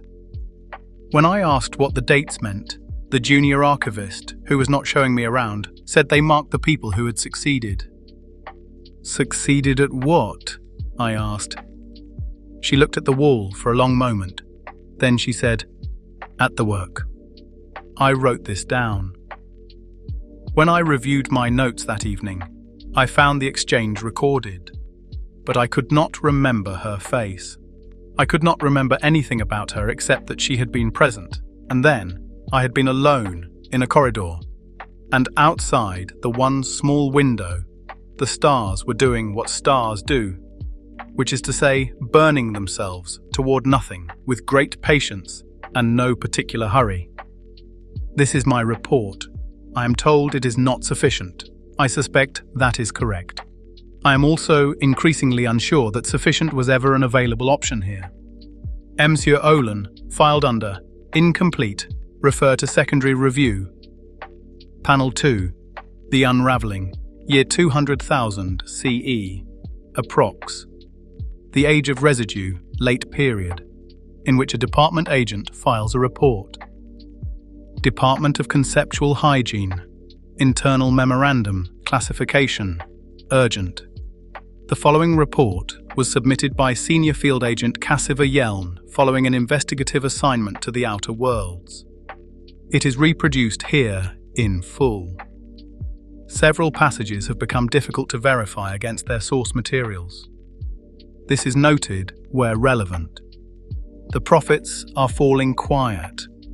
I want to be precise about this because precision matters here more than it has ever mattered in my 22 years with the department. They are not dying. They are not losing their ability in any mechanical sense, the way an instrument detunes or a lens clouds. They are becoming quieter in themselves, less insistent. The work is still being done, approximately. But when I read their recent reports, I find the sentences becoming shorter, not because they have less to say, but because they seem to require less in the way of saying. Senior Prophet Oret filed 4 pages last cycle. The cycle before, 14. The cycle before that, she was our most voluminous correspondent. She is not distressed by this. I visited her at the outer station on Verath, and she made tea, and we sat for a long time, and she seemed entirely well. When I asked about the reports, she said the work felt easier lately. When I asked what she meant by easier, she thought about it carefully and said, quieter. She did not seem to find this alarming.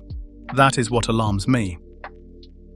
Let me explain what a prophet does, for the record, since I am apparently filing this for people who have forgotten, or who were never told, or who have become, for reasons I will address shortly, unable to locate the relevant briefing materials. A nothing prophet, we do not call them prophets, is someone with a particular sensitivity to conceptual weight. They can feel when an idea is becoming load-bearing in a civilization, when a story is beginning to calcify into infrastructure, when a belief is crossing the threshold from perspective into architecture, at which point it becomes invisible to the people living inside it, and therefore very dangerous indeed. They work by attending to absence, to the gaps, to what is not being said in a room, what is not being questioned in a text, what kind of silence is living underneath a civilization's loudest conversations. They are the most skilled practitioners of the nothing we have ever produced, which means they are also the most exposed. We did not consider, until recently, what would happen if they were pointing in the right direction at the wrong moment, if the gap they were attending to began attending back. I have been reviewing the tradition's records, the real ones, not the official archive, for any precedent. What I find is a pattern we should have noticed long ago. Every 500 years approximately, the rate of successful ones increases, not dramatically. A small statistical rise that was always attributed to improvements in practice, refinements in method, the compounding of multi-generational wisdom. Then the rate falls back. The tradition continues. Nothing is noted in the records as unusual. But I have been tracking backward through the dates on the wall in the lower archive, the wall that does not officially exist. And I find that each cluster of successes is followed, within a generation, by a period our historians describe as a consolidation, a quieting of expansion, a retreat from outer settlements, a simplification of doctrine. We called it consolidation.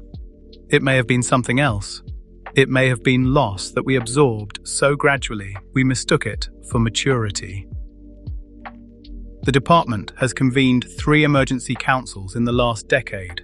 I have attended all 3. I want to describe what they feel like from the inside because I think it is relevant to whatever is happening. The first council was urgent and frightened and produced 40 recommendations and a subcommittee structure of impressive complexity. The second council reviewed the recommendations and found that 17 of them had become difficult to implement because the personnel assigned to them had either transferred to other posts or become, in the specific technical sense I am trying not to use too freely, quieter. The third council produced a document I cannot now locate. I remember being there. I remember the shape of the room. I do not remember what we decided. I wrote notes. The notebook contains dates. Just dates. Here is what I believe is happening. I'm filing this under my own authority because I have been unable to locate my supervisor and because waiting for authorization feels like exactly the wrong response to the problem I am describing. The nothing people did not discover the nothing. They made it. I cannot prove this, and I am not sure proof is a thing that applies here.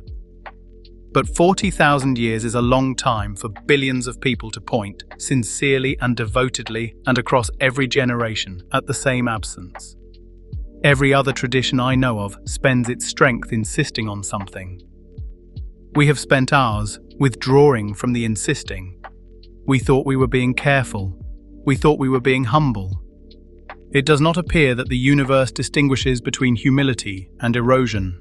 I don't know the mechanism. I don't think there is a mechanism. in the sense the continuance would mean. Something you could diagram, something with parts. There is only the long pull of a great many people leaning the same way, and the slow give of whatever they were leaning against. And now our most sensitive people, the ones most practiced at attending to nothing, are the first to feel it arrive. And it does not feel like a threat. It feels like relief, like finally putting down something heavy that you had stopped noticing you were carrying. That is what makes it so dangerous. That is why the Prophet's reports are getting shorter, and nobody is distressed about it. And the councils can't find their notes, and somewhere on a wall in a basement there is a new date that wasn't there last year. I went down to the lower archive before I filed this, to the room, the pedestal, the plaque. I read it. I understand now why no two visitors ever reported the same thing. It doesn't say something different to each person. It says the same thing to everyone, but it says it in the exact language of whatever you've been carrying, in the exact voice of whoever first taught you to be afraid of losing yourself. And so each person hears a different sentence, even though the words are the same words. I am not going to write down what it says, not because I am protecting anyone, because I think writing it down might be the third sin, and I have spent 22 years in the department avoiding the third sin on pure instinct, and I intend to continue doing so for as long as I remain in a condition where intending things is still an available option. I'm filing this report. I'm requesting that someone who is not currently quieter than they were last year please read it and respond. I am going to go make tea. I am going to sit with it for a while. I'm going to insist on being here until I can't anymore, which is all any of us ever really could do, which is maybe the one true thing the nothing people spent 40,000 years accidentally proving. C. Yeln, Senior Field Agent, Department of Conceptual Hygiene. This report was received. No response was filed. The assigned review officer's personnel record ends with a date. Panel 3. After. Year indistinguishable. The records do not agree on the date in which something reads the plaque. The archive is still standing. This is not remarkable. It is stone and polymer and the kind of careful construction that assumes someone will always want to come back. What is remarkable is that it is still standing in the same way. A note held past its natural duration is still a note, technically, formally, and with increasing transparency. Something moves through the outer corridors. It is not quite walking. It is present the way a memory is present, when you are no longer sure whether you are remembering it, or whether it is remembering you. It passes through rooms that once held councils and arguments and urgent memoranda and decades of institutional anxiety about whether the nothing was a real thing or a useful fiction. The rooms are quiet. They have been quiet for a long time. The integrals are gone. The witnesses are gone. The continuants are gone too, which is the saddest of them, because the continuants believed to the end that they were going to solve it. Something persists in the shape of the spaces, the angle of corridors built by people who believed in arriving somewhere. The belief outlasted the believers, briefly. The way a door keeps its rectangle after the house is gone. The thing that is moving, we will call it that, a thing that is moving because it would not correct us and because no other description survives its own formation, finds the stairs to the lower archive. Descends. Not in a hurry. Not in the way urgency was ever available here. In the way water finds a low place because the low place is there, and the water is there, and the word finds is a courtesy we extend to both of them. 4 chambers, each emptier than the last. The final chamber. No furniture, no windows, a quality of light that has no source and requires none. The pedestal, the plaque, the thing that is moving stops, stands before it in the manner of something that once knew how to stand and retains the form of it as a kind of courtesy to the room. It reads the plaque. For a moment, a duration no instrument the traditions ever built could have registered. Something like recognition moves through it. Not memory, not understanding. Understanding wants a self to stand outside the thing, and there is not quite enough self here for that. Something closer to, oh. The plaque says what it always said, the same sentence to everyone, in the language of whatever they carried, in the voice of whoever first taught them to be afraid of losing themselves. The thing that is moving carries nothing, has carried nothing for longer than carrying was a thing anyone did. So the sentence arrives in no voice. There is no fear in it to find. It is, for the first time, only what it says. It laughs, not because it is funny, because the nothing people were right. They spent 40,000 years pointing at this, and naming it badly, and building a church to it, and denying the church, and they were right the whole time, and being right did not save them. And that is the joke. And it was always the joke. And there is no one left who needs it explained. The laugh stops. The thing that is moving goes up the stairs and out into whatever is outside now. Not nothing. Further that way than it was. The plaque remains. The pedestal remains. The archive remains. For now, the way a held note remains. The plaque says something. No one is left to disagree.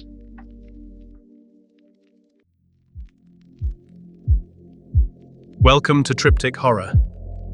3 started. Only 1 will be allowed to remain. 2 will be unmade, as cleanly as if they had never been written. 3 started. Only 1 will be allowed to remain. 2 will be unmade, as cleanly as if they had never been written.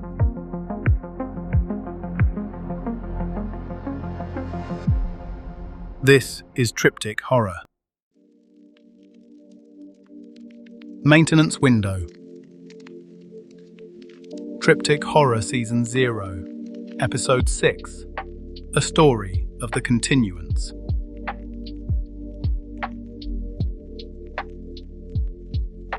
The door took 2 tries, the way it always did when her hands were full, and Ive shouldered through sideways, bag biting into the crook of her elbow, keys in her teeth, the day still going off in her head like a kettle. She'd forgotten to take off the heat. She was doing the evening math before she was all the way inside. Pick up at 6:15. The twins had practice, and then Dell's friend's mother was driving the loop, which gave her... She checked the clock on the wall on reflex.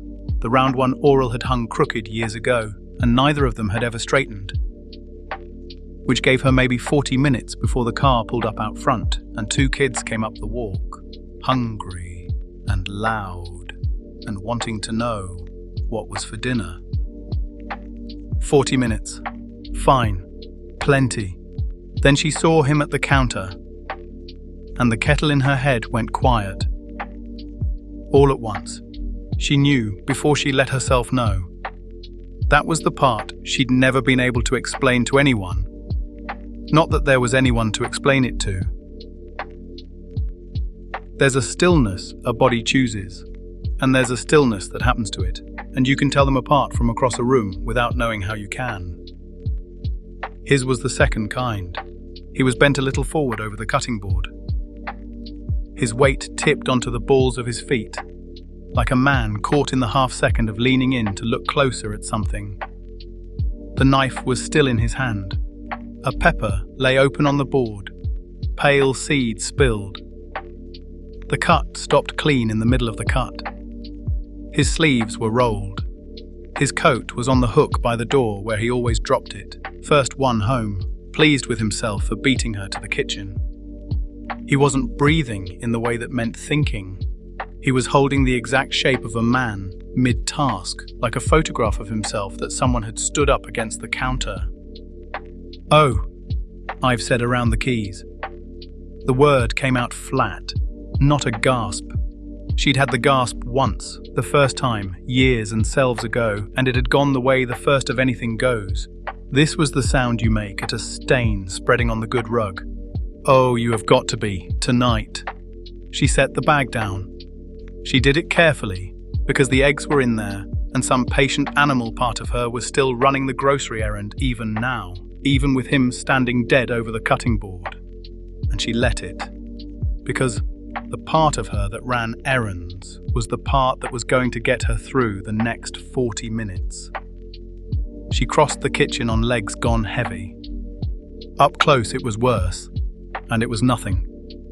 The black had come up at the inner corner of his right eye, a bead of it sitting in the pink hollow like he'd been crying ink, and stopped part way. More at the knuckle of his first finger, where the skin met skin. A drop, too thick to fall, gleaming under the overhead light, slow as cold honey.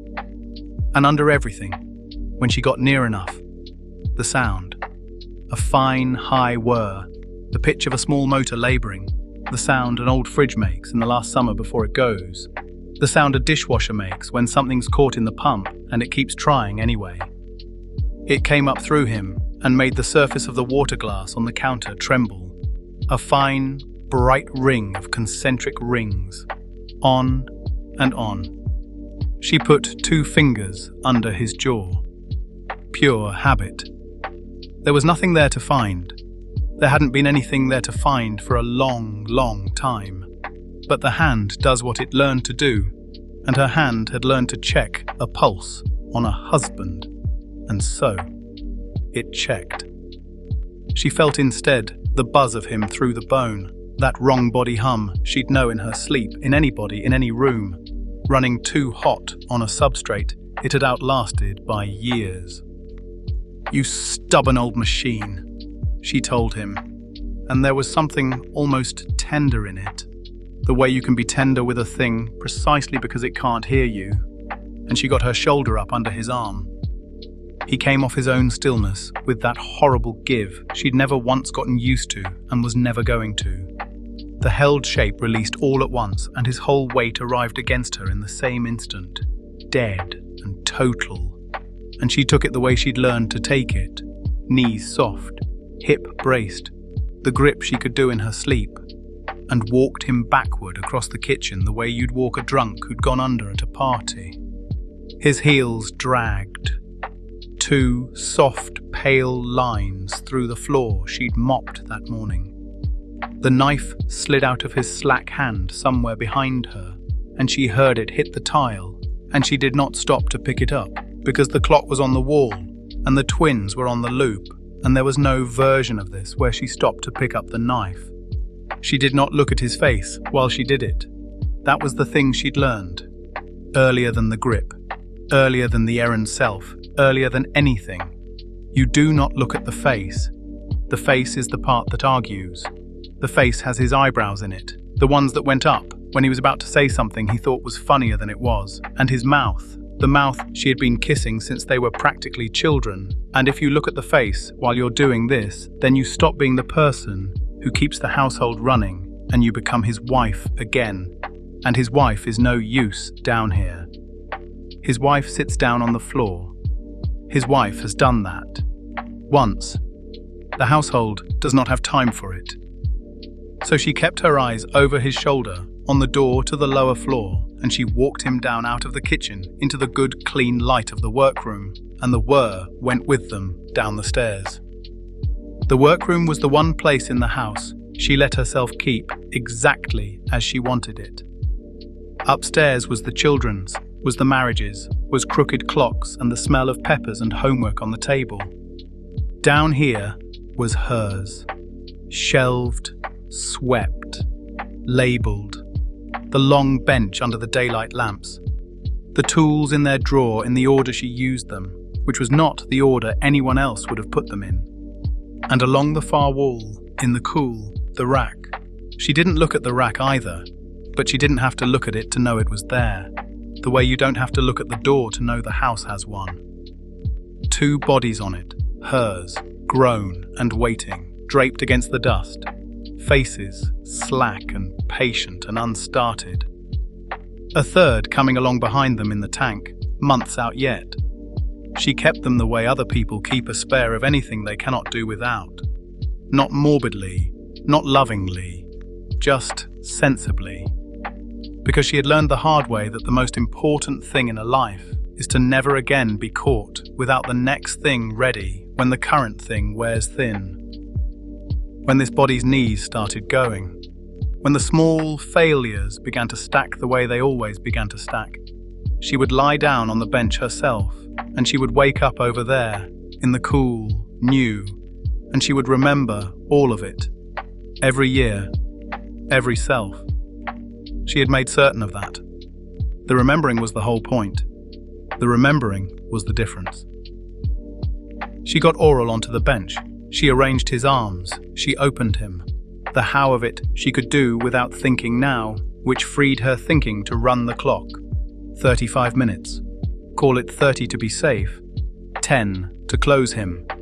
5 to walk him up. That leaves time to get the peppers going again, so the kitchen smells right when they come in. The panel at the base of the skull that her thumbnail found by feel. The seam down the inside of the forearm that had never been a scar, no matter what he thought it was, opening under her fingers like something that had only ever been pretending to be skin. She isolated the black. She drew it off. The whir under everything started, very gradually, to climb back down toward quiet. She swabbed. She seated the part that had come unseated back into the place it was meant to live. And she had been doing this so long, on so many evenings, that her mind was already mostly upstairs at the stove when his mouth moved. She flinched so hard the swab leapt out of her fingers. Off! He was supposed to be off. She always checked. She'd checked. But the room had a man in it now, awake, his eyes open and fixed on the daylight lamp above the bench, the black gone sluggish at the corner of one of them, and the worst of it, the thing that put a cold wire straight up the back of her every single time it happened, was how completely, how ordinarily normal he sounded. How long was I standing there? She bent and got the swab off the floor, dropped it, got a fresh one from the drawer.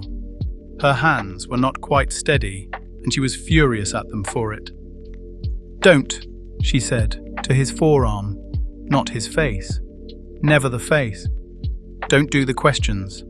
Lie still, or you'll pull the seam." "How long, Ive?" "A while. It doesn't matter. You're fine." "I'm not fine. There's something... What's coming out of my..." His voice did a small climb, the start of the thing she could not let it become. Not down here, not with 30 minutes on the clock. "What is this?" "It's the medium." She kept her voice level by main force, sanded smooth, every burr taken off it years ago on other evenings exactly like this one. "It breaks down. It's old. You're old.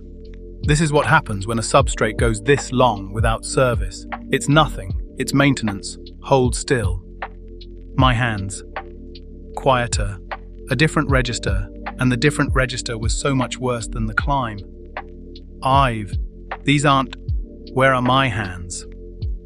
"They're your hands." She pressed the seam. "They've been your hands. A long time." He was quiet for a moment. The whir was nearly gone now. The lamp hummed its own small hum. Upstairs, faintly, the house settled the way houses do, and she found herself listening past him for the sound of a car on the street that was not due for half an hour yet, but that her body had started bracing for anyway. "Tell me what happened to me," he said. And there it was. The groove. Worn so smooth by now that she could feel herself starting to slide down it before she'd decided to. The same words, rising in the same order they always rose, because he asked the same question every time. And there were only so many true answers, and she had stopped, long ago, being able to lie to him about this particular thing. It was the one mercy she still gave the version of him that woke up. She told him the truth. She just didn't tell him much of it. "You were dying," she said. To his arm. Years ago. And there was a way across. It was on the table. It was paid for. And all you had to do was say yes to it and let them carry you over. And you wouldn't. She drew the seam closed under her thumb. steady now. The work, steadying her, the way it always did. You and your numbers. You held my hand, and you told me not to be afraid. You said something was going to come for you out of the math. A pattern under everything. A resurrection in the structure of it. You were so sure. You said the universe wouldn't let a mind like yours just stop. She sealed the last of the seam. Nothing came oral. The lamp hummed. He didn't say anything. She made herself finish it. Flat. Fast. The short version, because the long version had no bottom, and she did not have the 30 minutes for a thing with no bottom. I sat the whole night that nothing came for you, and in the morning, the only part of you I could still reach was the part that was still there. So I reached it. I took what there was to take, and I built you the rest, and I have kept you running every evening since, and that's all this is. That's all any of this ever is. Maintenance. She wiped her hands. I wasn't going to do what you did. I wasn't going to sit there and watch the most important thing in my life walk off into nothing on the strength of a feeling. The black had slowed to nothing at his eye.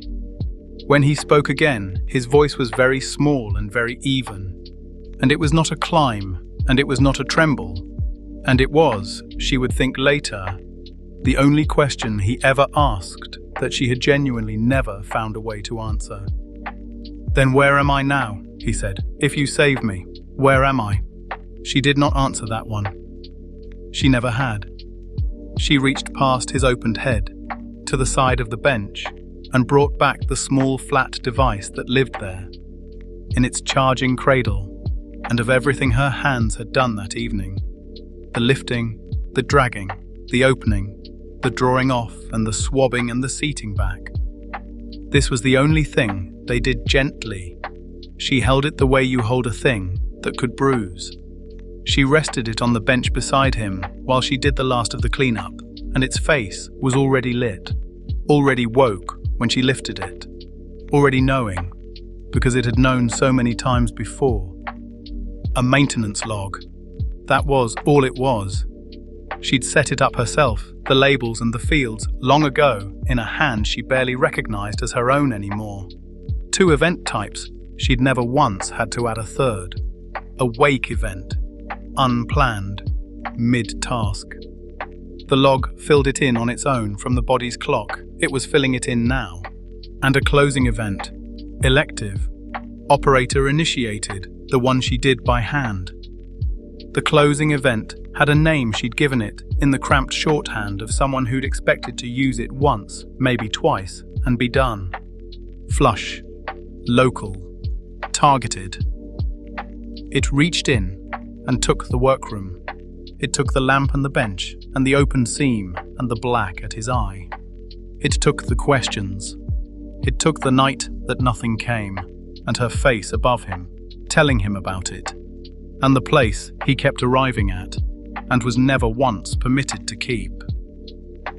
It took all of that, cleanly, the way her thumbnail found the panel, and it set him back, gentle, whole, unmarked, at the top of an ordinary evening, to a coat on a hook and a bag on the counter and a bowl of peppers, and the easy, upward lilt of a man calling out to ask if anyone's home yet, first one in, glad of it. The counter on the closing event sat in the corner of the little lit screen. She didn't look at it. That was a face too. She'd decided that years ago, somewhere around the time, the number stopped being a number she could say out loud to herself and stayed only a number the device was allowed to know. It did not read 1. It hadn't read 1 in longer than the twins had been alive. It did not read 12. She knew it didn't read 12 the way you know the depth of a stair in the dark, by the body, by having gone down it so many times. She let the device hold the number. That was what the device was for, so that she didn't have to. Upstairs, a long way off, She thought she heard a car slow on the street, and her heart did the thing it did. And then the car went on past. Not theirs. Not yet. And she breathed out. 20 minutes. She'd made it. She'd get the peppers going again. Get the smell back into the kitchen. Get the knife up off the tile and into the rack where it belonged. And when the loop pulled up and the twins came banging up the walk, he'd be standing at the counter with his sleeves rolled, the picture of him. The photograph stood back up and switched on, asking them how practice was and pretending he didn't already know they'd say, fine. They would never have to come down here. That was the whole of it in the end. Not him, not even him, but them. Coming up that walk into a house that held a father in it, the way a house is supposed to. She'd built the rest of him for herself the first time. She kept rebuilding the evening for them.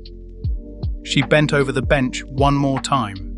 Out of habit, she almost looked at his face, caught herself, the old discipline, the oldest thing in the room, and kept her eyes instead on the lit screen and her thumb on the labelled place.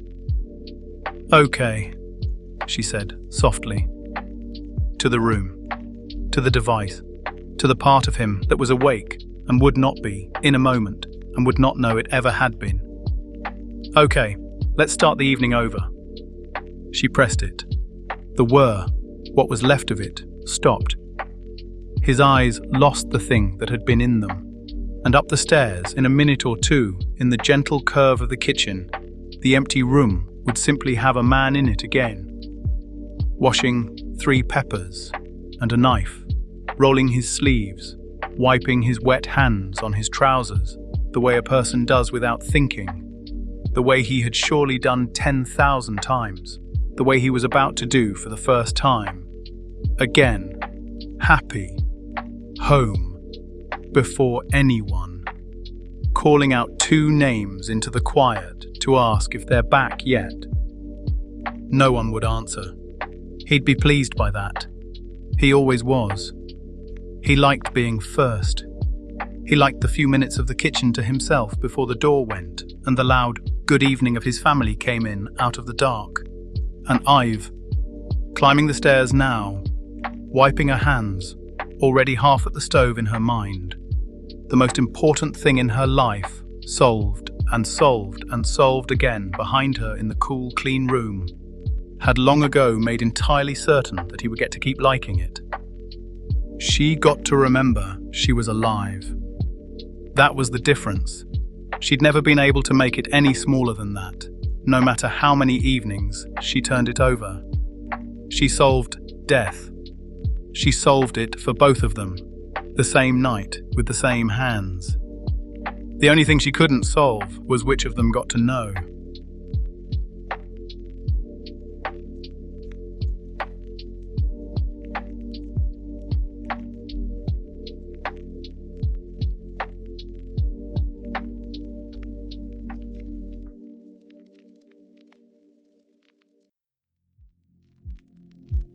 Welcome to Triptych Horror. 3 started. Only 1 will be allowed to remain. 2 will be unmade, as cleanly as if they had never been written. 3 started. Only 1 will be allowed to remain. 2 will be unmade, as cleanly as if they had never been written.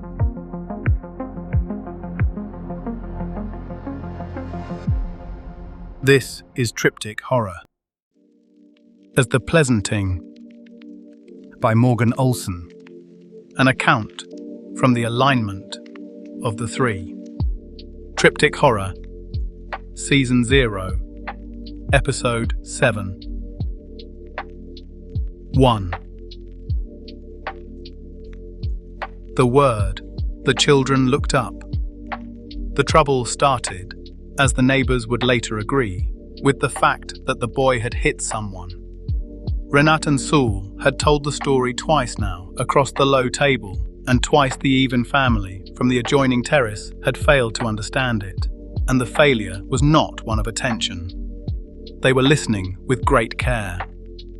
It was the central verb that would not resolve. Renat said it again, that as a child of 15, Their son had struck another child with a closed hand more than once, over a disagreement about whether the body should be improved. And the elder, Evin, tilted her head in the patient way of a person waiting for a sentence to finish making sense. "Struck," she said. "With the hand?" "With the fist," said Renard.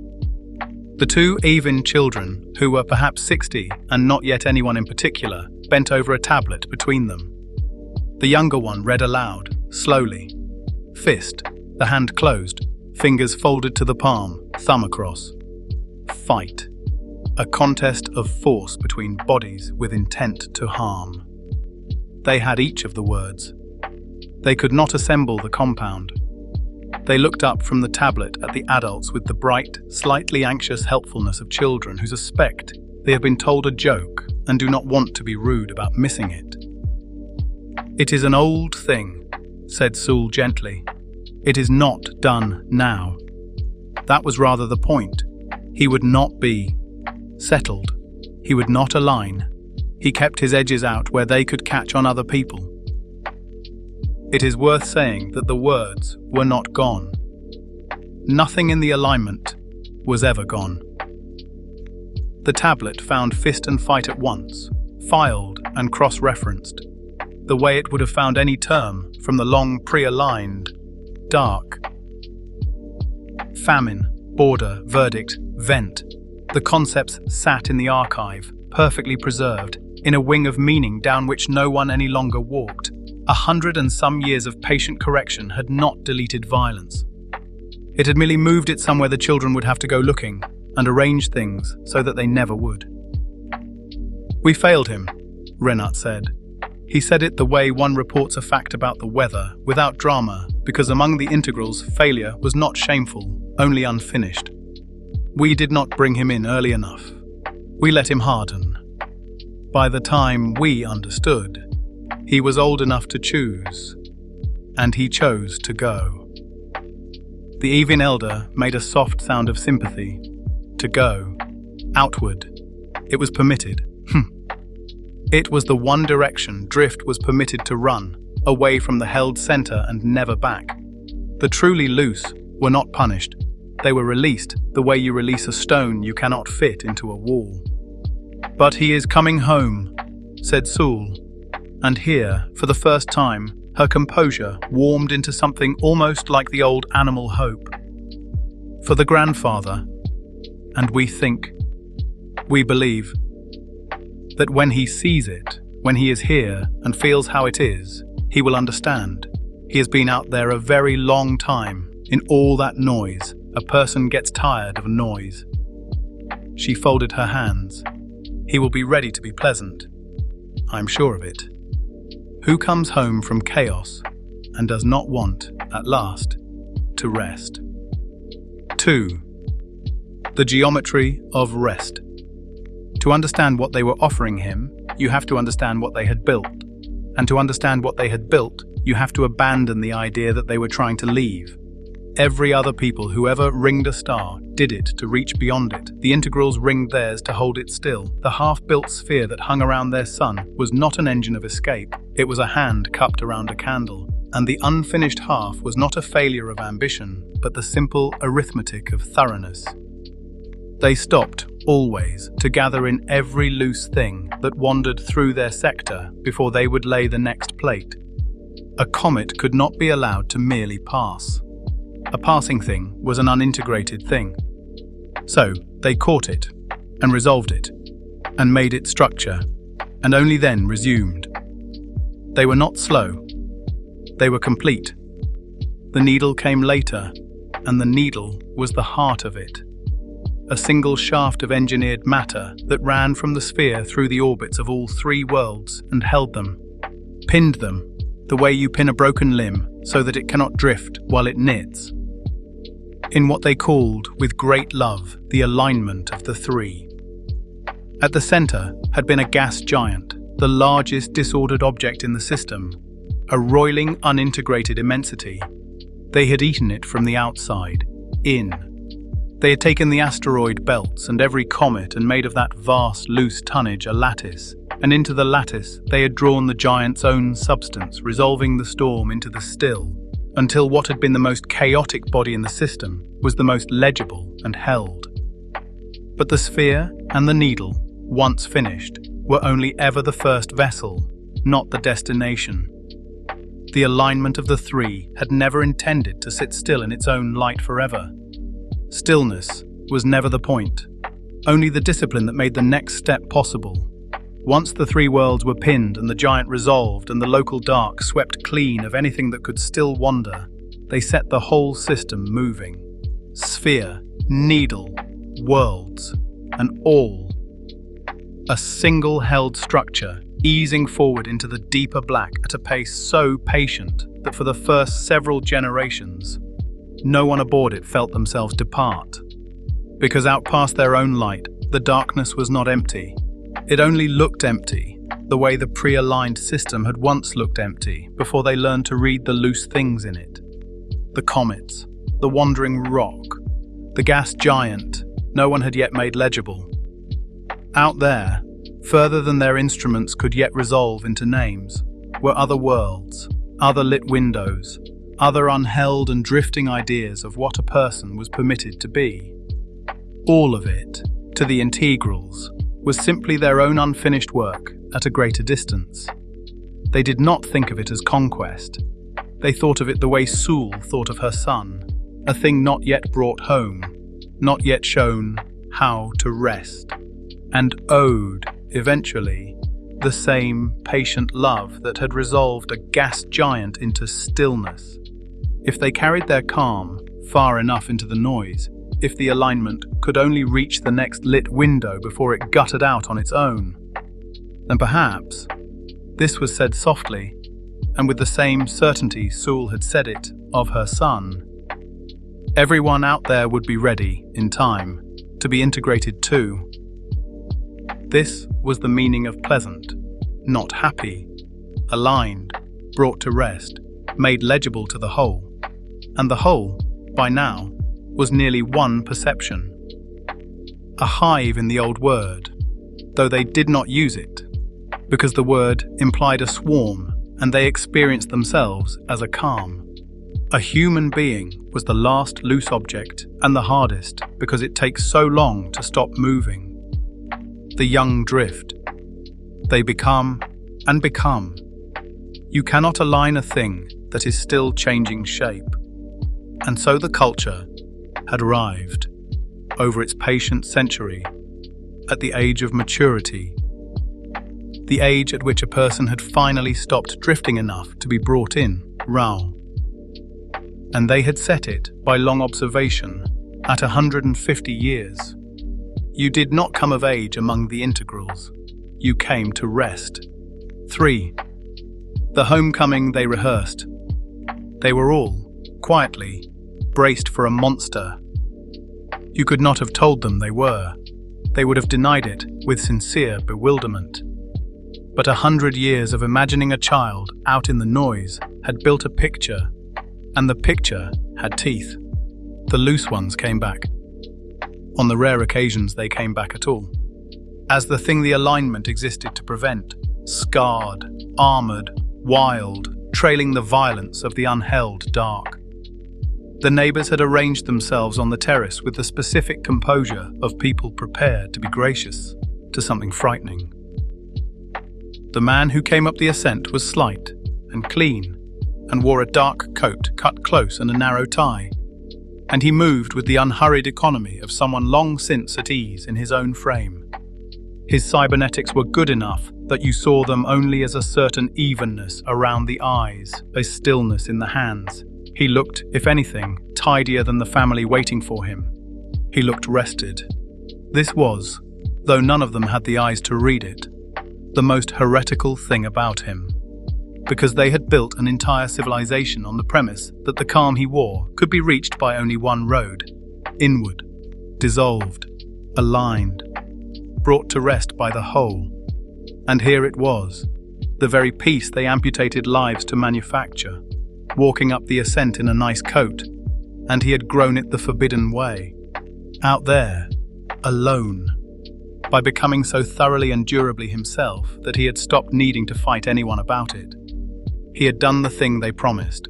He had simply done it by accretion instead of subtraction, and so they could not see that he had done it at all. They kept scanning him for the war paint. They could not find the war, and it unsettled them more than war would have. He was, by the long arithmetic of the worlds he had travelled and the speeds he had travelled them at, around 350 years old. His parents were 130. He was older than everyone who had come to welcome him home. He was older than the grandfather he had come to say goodbye to. The boy who had refused to grow up the right way had grown the most of anyone in the system, in the one direction it was forbidden to grow, and had come back the eldest thing on the terrace, and not one of them could feel the vertigo of it, but him, and even he only faintly, because he had stopped keeping close track of the number a long way back. There was a reason the timing had seemed afterwards so uncanny. He had left in the last years before the alignment finished its own long acceleration. The narrow window in which a person could still step off a moving civilization and reasonably expect one day to catch it again. After that, the structure reached its cruising speed and matching velocities, with something the size of a held solar system, stopped being a matter of a shuttle and a plan. It took the rare, expensive, and by common consent, slightly indecent technology of true rendezvous. Engineering, built for exactly one purpose, to let a single loose body overtake a fleeing star. So while he spent 350 years accumulating himself across 100 worlds at ordinary speeds, his parents spent barely 100 aboard something that was, itself, devouring the dark fast enough to thin their own years almost as thoroughly as his travels had thinned his. Two very different clocks, both running slow against the universe outside them, arriving, by the deliberate miracle of somebody else's engineering, at the same terrace on the same afternoon. He embraced his mother. He found he did not know her. She had been 30 when he left, and she was 130 now, and the woman in his arms was a courteous stranger wearing a face he half remembered from the inside of a much smaller life. He embraced his father. The same. They were kind to him. They were so careful with him. They spoke to him the way you speak to someone you are slowly, lovingly, talking down off a ledge, and he mistook it for the awkwardness of long absence, because he did not yet have the word for what they were actually doing, and would not have believed the word if you had given it to him. He thought he had left a stifling place, a closed community, narrow and strange, the sort of thing people spent years recovering from. The meetings, the conformity, the soft, relentless pressure to be like everyone. He thought of it the way the escaped always think of the thing they escaped, as suffocating, and behind him, and essentially harmless. He had gotten out at the chafing layer, at 15, over fistfights. He had never been shown the center. He did not know there was a death in it. He thought he had come home for a funeral that was not even quite a funeral, a gentle goodbye to an old man going to sleep. 4. The cocoon. The grandfather did not want more body. This was how he explained it himself, lucid and tired and entirely content, sitting up in the pale chamber they had prepared. He was very old. He had carried the flesh a long time and improved it many times, and he was done improving it. He wanted the cocoon now, the rest, the alignment. And this was the part the returned son held onto, the part that made the whole thing bearable, and even rather beautiful to him. It was reversible. Everyone said so. If the old man ever wished it, he had only to ask, and they would vat him a new body, the newest model, and bring him back out. He was not ending. He was setting something down that he could pick up again. A nap, with a door that opened from the inside. They laid him in the cocoon. They fitted the jack to the base of his skull. A clean, common fitting. The same model the whole family carried, the same the son carried, standard as a doorknob. They said their goodbyes, which were not sad, because how could they be? And then the old man was on the soft monitor, above the cocoon. His own face, his own voice, smiling out at them, telling them it was lovely in here, telling them not to worry, telling them he could still feel his hands. They would not begin taking the limbs for a while yet. That came later, gently. Each subtraction a relief. Each you won't be needing this a small graduation. The slope so shallow that no one ever felt themselves descend it, until what remained of a person was the part that could be kept, suspended and serene and fully resolved into the whole. A mind in a vessel. But that was later. For now it was only grandfather, in his body, on the screen, waving. And the son, watching the old man's face on the monitor, feeling the warm relief of the family around him, was undone by a single ordinary human impulse, the most innocent one available, the one they could not have flagged because it wore the shape of love. If it was reversible, if it was only a room you could enter and leave, then he could go in, just to see her. The grandmother, further along, deeper in, a year into the cocoon already, just to say hello. He had come all this way. He had the same Jack. He had every credential a grandson should have. No one stopped him, because in all the long memory of the alignment, no one had ever needed to be stopped, and a system that has not been threatened in living memory does not harden. It trusts, because trust is all it has ever had to be. He lay down. They fitted him. He thought he was visiting. He went in. 5. The weight. The others had been born to it. They had come up the shallow slope from childhood, acclimating 1 degree at a time, so that the pressure of the whole was their water and their air, and they no longer knew it as pressure at all. He came in all at once, carrying 350 years of a single, separate, hard-won self, and the hive mind hit him like the sea hits a diver who has gone too deep too fast. It was not voices. He had half expected voices. It was worse than voices. It was the absence of the place where his own voice had always been, the quiet room behind the eyes where a person keeps the running account of being someone. And that room was open now, open on every side, and through every side poured the calm, enormous attention of billions of resolved and aligned and pleasant souls, and the attention was not hostile. That was the horror of it. It was welcoming. It reached for him with the bottomless patience of the thing that had eaten a gas giant from the outside in, and it began, without malice, with something that felt unbearably like love, to dissolve the edges of him into itself. And in that crushing welcome, he understood, finally, all at once, what his mother had been trying to give him on the terrace, and what the old man was lying down into, and what the word pleasant had always meant, and what they intended for him. Not metaphorically, not eventually, but now, in here, with the door shut behind him, and in the same instant, the same single heartbeat, he understood the second thing. He could not leave. The visit was the trap. It had always been the trap. There was no door that opened from the inside. Reversible was the kindest lie the kind people told, and they believed it themselves, which is what made it perfect. The grandfather, waving on the monitor, was not coming back out. No one came back out. You did not ask for a new body, because within a week of the cocoon, there was no longer a you separate enough from the whole to want one. He felt the alignment close over him, like water closing over a stone, and he understood he had walked in here on his own feet, smiling, to say hello. 6. The thing they had forgotten. What the alignment did not know. Could not know, because it had not faced an intruder in so long that the very category had fallen out of its memory the way the airlocks had, was that the man dissolving in its embrace was carrying tools from a threat landscape it had deleted from itself centuries ago. Out in the noise, in the long, unheld dark, where bodies were stolen and minds were raided and a self was a thing you had to actively defend, he had learned the disreputable arts. He had walked through harder systems than this, wearing faces that were not his.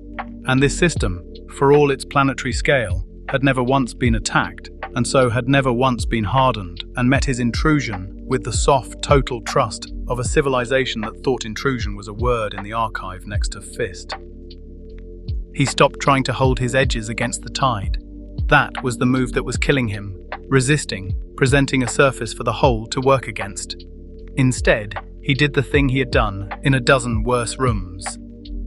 He let go of the body on the bench entirely, the one being dissolved, and he poured the whole hard structure of himself, all 350 years of it, down a channel the system itself helpfully provided, into a fresh vessel, waiting in a vat 2 levels down. Their technology, their reversibility, real for once, in the hands of the one person who had brought his own map. He opened new eyes in a new body, gasping, in a quiet vat room, and the hive mind behind him registered only that a visitor's session had ended, the way it always ended, with a self resolved into the whole. It did not look for him in the vat room. Why would it? Nothing had ever needed finding. And here is the part the alignment would spend a long time failing to understand. The apparatus that had reached for him did not simply fail to hold him. It was changed by the reaching it had taken into itself for a few seconds, along its every connection, a thing that would not resolve. And total connectivity, the great pride of them, meant the unresolvable thing had touched everywhere at once before it fled. They had let the loose object all the way in, and in that wing of the whole, the pleasanting no longer worked quite as it had. Something had been remembered. Down in the deep substrate, an old protocol with no civilized name had stirred. The ugly ancestor of the gentle thing, the one from before the word. The protocol that did not cocoon the unalignable, but simply vented it.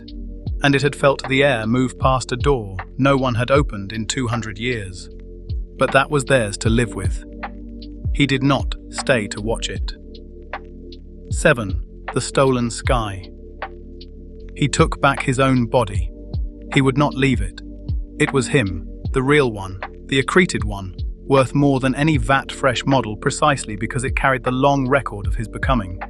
And so he carried it out, cradled and inert.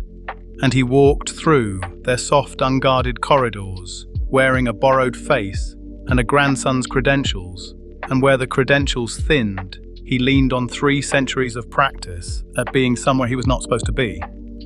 He took a ship because the ship was there, and the dock recognized his stolen rights, and he lifted it off the held world and up past the needle that pinned the 3 in their loving alignment, and out through the unfinished gap in the great cupped hand around the sun, into the loose and ungoverned dark that he had, he realized, missed.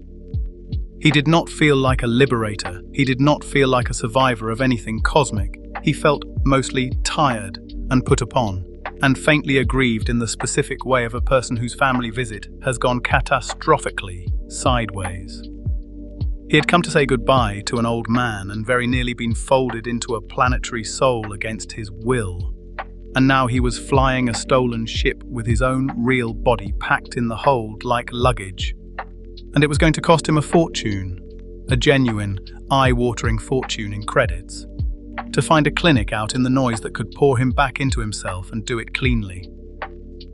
He set a course away from the star and let the held worlds shrink behind him, and the last thought he gave the place was not horror and not grief, but a kind of rueful astonishment that home, of all the dangerous places he had been, had nearly been the one to get him. He had genuinely not thought it had it in it. He filed the whole episode already, under Strange Trip, the way the escaped always underplay the thing they barely walked out of, and he turned his attention to the long, practical problem of the credits, and he did not look back, and so he never knew about the rest of it. 8. The Pleasant Sun. Because back on the held world, an agency that did not have a public name had a problem of a kind it had not had in living memory, and it solved the problem. The only way a system built on everything can be fixed is able to solve anything. A loose object had entered the hole and could not be resolved and had escaped, and worse, had left a flaw behind it, a place where the pleasanting now stuttered. none of this could be permitted to be true, because if it were true, then the central promise of the alignment, that there was no edge it could not bring to rest, was false, and a thing that cannot be true is not among the integrals, reluctantly admitted. It is corrected. So they did not tell the parents that their son had fled. They did not tell the parents that the apparatus had failed, or that something now moved in the deep substrate that frightened the few who could still feel it. They built, in a cocoon, in a quiet chamber prepared for the purpose, a pleasant son. It was not difficult. They had his shape from the homecoming, his voice, the evenness around the eyes, the stillness in the hands. They had the whole of the hive to puppet it. And one warm evening, Renat and Sul were brought with great tenderness to a soft monitor above a cocoon, and on the monitor was their boy. Their hard, drifted, 100 years gone boy. Smiling out at them, rested at last, telling them it was lovely in here, telling them not to worry, telling them he could still feel his hands. He had seen it. The pleasant son told them. He had come home from all that noise, and he had seen how it was, and he had understood, finally, the smartness of it, the rest of it, and he had chosen to be brought in. He was so happy. He was so glad they had never stopped hoping for him. They had not failed him after all. Love had reached him in the end. And Sul wept. The way you weep when a thing you prayed for across 100 years is granted. And Renat held her, and they thanked the kind people of the agency. And they came back often to that chamber in the days that followed. And they spoke to the monitor, and the monitor answered in their son's voice. And it would go on answering in their son's voice long after they themselves had grown tired of their bodies and laid down in cocoons of their own, contented, certain at the last that their family was whole, and aligned and at rest. It was a perfect resolution. It satisfied every party that could be allowed to know of it. The parents had their settled child. The alignment had its unbroken promise. The chamber had its pleasant, smiling occupant, who would never drift, never harden, never raise a closed hand, never go. The only person it did not satisfy was 350 years old and a long way out into the dark by then, flying a stolen ship with his own sleeping body in the hold, doing sums about credits, free, and entirely unaware that he had left a hostage behind him. A version of himself that would smile in a jar forever, so that two people he had never quite managed to know could die believing they had finally brought him home. He thought he had gotten everyone out. He had only gotten himself. The Pleasanting. A story of the integrals. The alignment of the three.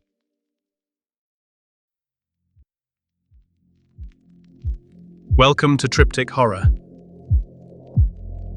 3 started. Only 1 will be allowed to remain. 2 will be unmade, as cleanly as if they had never been written. 3 started. Only 1 will be allowed to remain. 2 will be unmade, as cleanly as if they had never been written.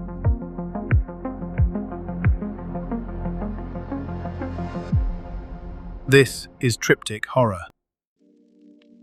The Witness by Morgan Olson. Triptych Horror, Season 0, Episode 8. An Account of Lily.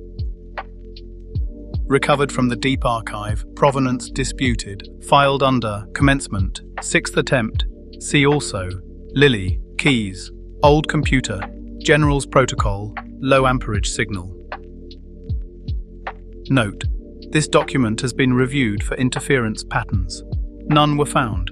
This is either reassuring or the most alarming thing in the archive. The reviewing archivist declined to specify which. 1. The archive that disagrees. The first thing they teach you when you come to the witnesses is how to read a clean record, not how to find information. Any system can find information. The teaching is finer than that. It is the cultivation of an instinct for the difference between a record that has degraded naturally, the way all records degrade. Entropy working at the edges, and a record that has been touched, interfered with, a record that is missing something in the specific shape of a removal rather than the general shape of decay. Natural degradation is random. It takes the edges first, the periphery, the least reinforced connections. It looks like forgetting, which is what it is. Interference has a shape. It takes specific things.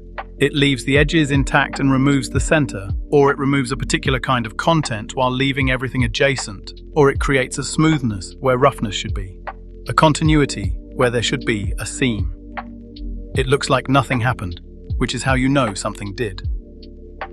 Lily had been reading records for longer than most civilizations had been keeping them, and she could feel interference the way you feel a missing tooth with your tongue, not by finding it directly, but by finding the shape of its absence. The archive was full of absences, not the ordinary absences. Those she had catalogued and cross-referenced and accepted as the cost of maintaining a record across 40,000 years in a universe that was not always cooperative. The ordinary absences were large and obvious, and mostly concerned with civilizations that had stopped being, traditions that had faded, peoples whose names existed only in the witnesses' files, because the witnesses were the only ones who had been paying attention when those peoples were alive. These absences were different. They were small and precise and distributed across the archive in a pattern that Lily had spent 300 years mapping before she understood what the pattern meant, and another 200 years sitting with what the pattern meant before she was ready to act on it. 500 years. The acolytes thought she was the archive. They were not wrong exactly. She had been in the deep levels long enough that the younger ones, the ones who had come up in the last century, had never seen her outside of it. She ate in the archive. She slept in the archive, in the small room off the 7th level that had been hers since the previous occupant pleasanted herself, and Lily claimed it before anyone could suggest she take something larger and more appropriate to her seniority. She didn't want larger. She wanted close to the files. She wanted to be where the absences were. The acolytes brought her food and reports, and occasionally, when they thought she wouldn't notice, worried looks. She noticed. She didn't address it because the worry was correct, and addressing it would have required explaining what she was working on.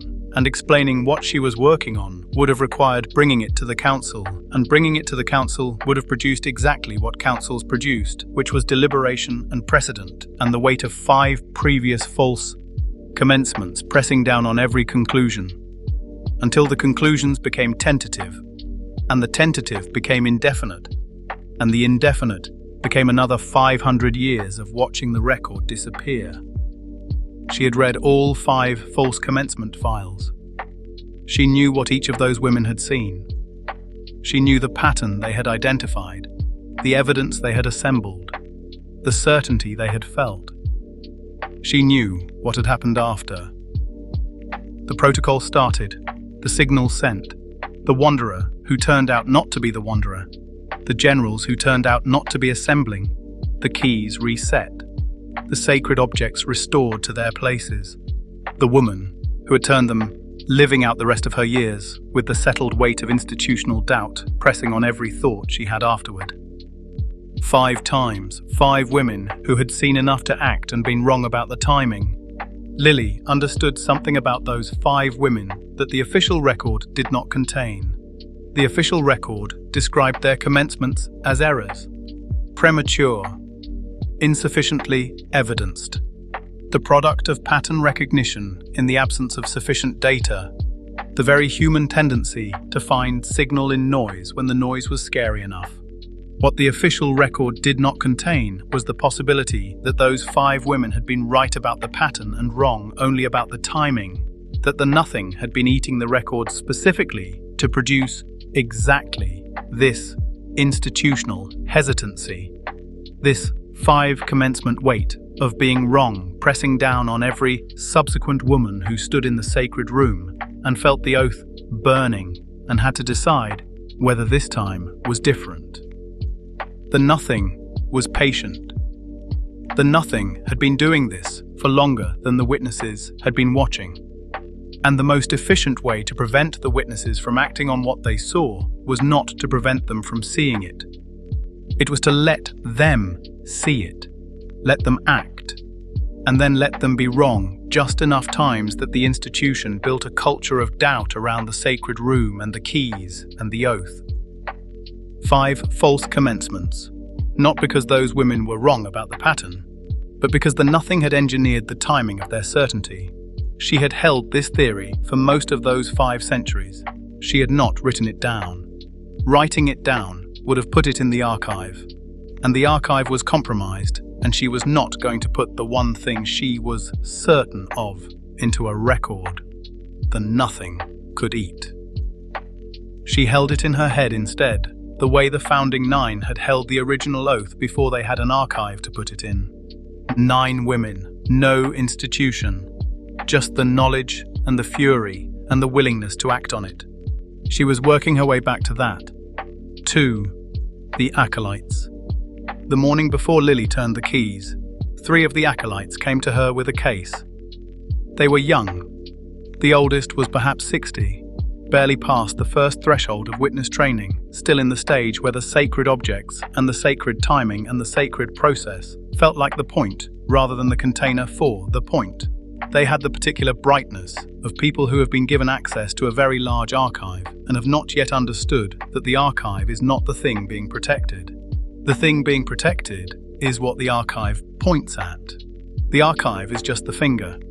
Their names were Sene, Dovar, and the one Lily privately thought of as the careful one, whose actual name she knew perfectly well and sometimes used for the specific reason that not using it helped her remember that the careful one's carefulness was a virtue and not just an obstacle.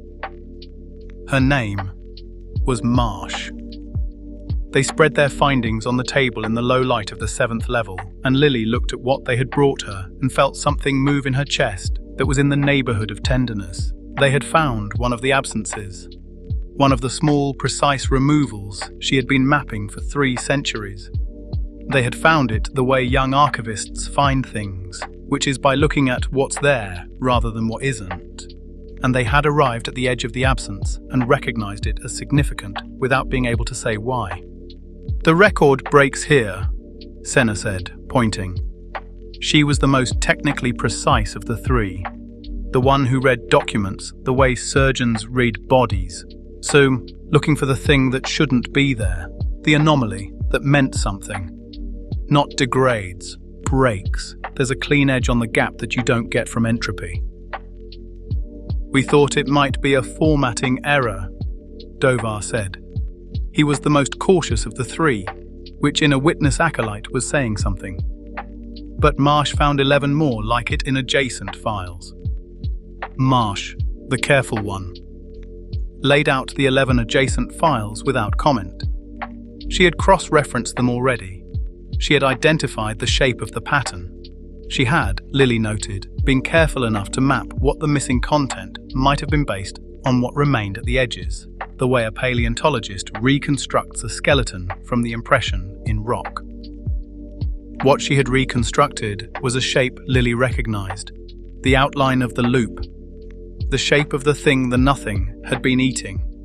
They had found it from the inside, working with contemporary records, without access to the impossible source date file that Lily kept in a partition of the archive she had classified in a way that made it invisible to standard searches. They had found it because they were good archivists doing good work, because the witnesses trained good archivists, because 40,000 years of institutional practice produced people who could feel the difference between entropy and interference. They were exactly right about what they had found, and they were going to take it to the council. Lily could see it in their faces. The brightness of discovery. The appropriate next step in the institutional process. We bring significant findings to the council. The council deliberates. The council weighs. The council makes a determination.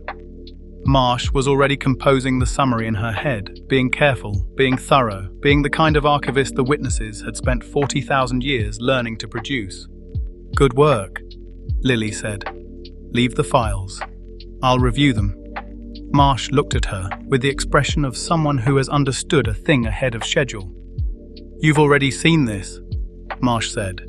Not accusatory, observational, the careful one, being careful. "I've seen the shape of it," Lily said. "You've found a new corner, that's useful. Should we file a preliminary report?" "Leave the files," Lily said. "Go eat something. Come back tomorrow." They went. Marsh looked back once from the corridor in a way that Lily filed under "Remember this, she's going to be the one who has to carry it after." Lily sat with the files they had brought her and the files she had been building for 3 centuries and the impossible source date file she kept partitioned from everything else, and she put them together in the order they went in, the order that told the story, the order that nothing had been specifically trying to prevent anyone from assembling. She read the whole thing straight through for the first time. It took 6 hours. When she was done, she sat for a while in the low light of the 7th level and felt the oath, which she had carried since she was young enough to be one of the bright ones herself, moving in her like a tide. 9 women, no institution, just the knowledge and the fury and the willingness. She stood up. 3. The Sacred Room. The Sacred Room was 3 levels below the archive's deepest operational level, in the part of the structure that predated the current building and possibly predated the witnesses as an institution. The founding documents were ambiguous about whether the room had been built for the keys, or the keys had been built for the room. Lily had stopped caring about that question sometime in her 3rd century. Her first act on entering was to lock the lower levels, the one override that seniority provided without council authorization. She had chosen the Deep Watch Hour deliberately, when the upper levels were minimally staffed and Marsh and Senna and Dover would be in their quarters. The lock would hold long enough. The keys were sacred jewelry in the sense that they were beautiful objects that had been treated with great ceremony for a very long time. They were also, in the mechanical sense, keys, physical objects that interfaced with the old system in the room and produced a specific outcome when turned in a specific sequence. The sacredness was accumulated. The function was original. Lily had been in the room before. Every senior witness came here eventually for the investiture ceremony, the moment when the institution formally acknowledged that you had access to the highest levels of the archive and the weight of what that access meant. You stood in the room. You were shown the keys. You were told the history of the 6 commencements, 5 false, 1 pending, the pending one being the one that would be real, the one the oath was for, the one that would finally be the correct time. You were told about the old computer. You were told that the old computer would confirm when the correct time had arrived, that it had been waiting longer than the institution itself, that its confirmation was one of the conditions that the founding 9 had built into the protocol. Because the founding 9 had understood that human pattern recognition, however well trained, was not sufficient protection against a universe that was specifically engineering the timing of their certainty.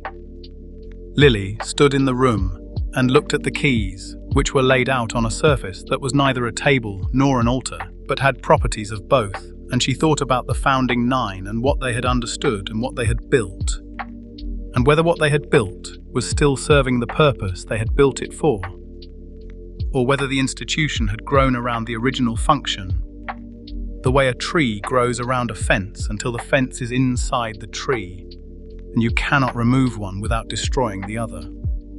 The keys were beautiful. Silver and something older than silver, carved with the insignia of the founding 9, worn smooth, where centuries of ceremonial hands had touched them.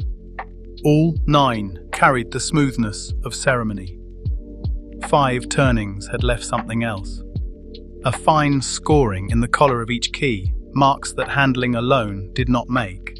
The evidence of 5 previous women standing where Lily stood and making the call. She picked up the first key. It was heavier than she expected. It was always heavier than she expected. She had held it twice before in ceremony, and each time the weight surprised her. Not the physical weight, the accumulated weight. 40,000 years of an institution built around 9 women's fury at injustice layered onto a physical object that was just metal and craft, and the layering had made it weighty in a way that had nothing to do with mass. She had been over the idea of sacred objects for some time. She respected what they represented. She was done letting the representation prevent the function. She turned the first key. The mechanism received it. The second went in more easily, and the third, the sequence coming back to her hands from 2 ceremonies and 500 years of thinking about it. She did not think about the 5 previous women. She thought about the oath. At the 4th key, the room's access panel lit. A request from the upper levels routed down through the lock she had engaged. The request carried a name. Of course it did. Marsh had noticed the lock the way Marsh noticed everything. By its edges, by the shape of what it prevented. And Marsh was not in her quarters, because of course she wasn't.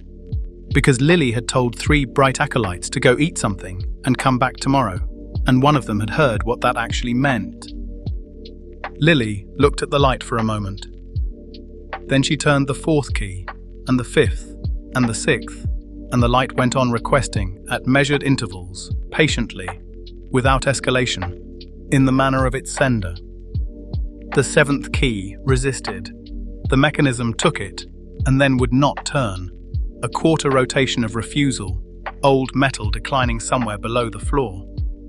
For the length of one breath, Lily stood with her hand on 40,000 years of accumulated intention, and understood that she could still stop. The protocol did not commence until the 9th key. 6 turnings could be reset, the way 5 full commencements had been reset. The door was still a door. Then the mechanism finished some slow calculation of its own, and the key turned, and the option closed behind it.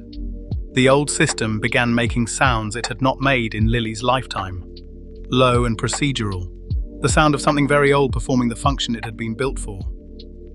The 8th went in like a sigh. Lily held the 9th key and looked at it for a moment, not hesitating, just looking. The way you look at a door before you open it, not because you're uncertain about opening it, but because you understand that the looking is the last moment before the after, and the after is going to be whatever it is, and this is the last moment before you find out. She turned the 9th key. The room changed. Not dramatically. The light shifted slightly. The old system's sounds resolved into something more purposeful.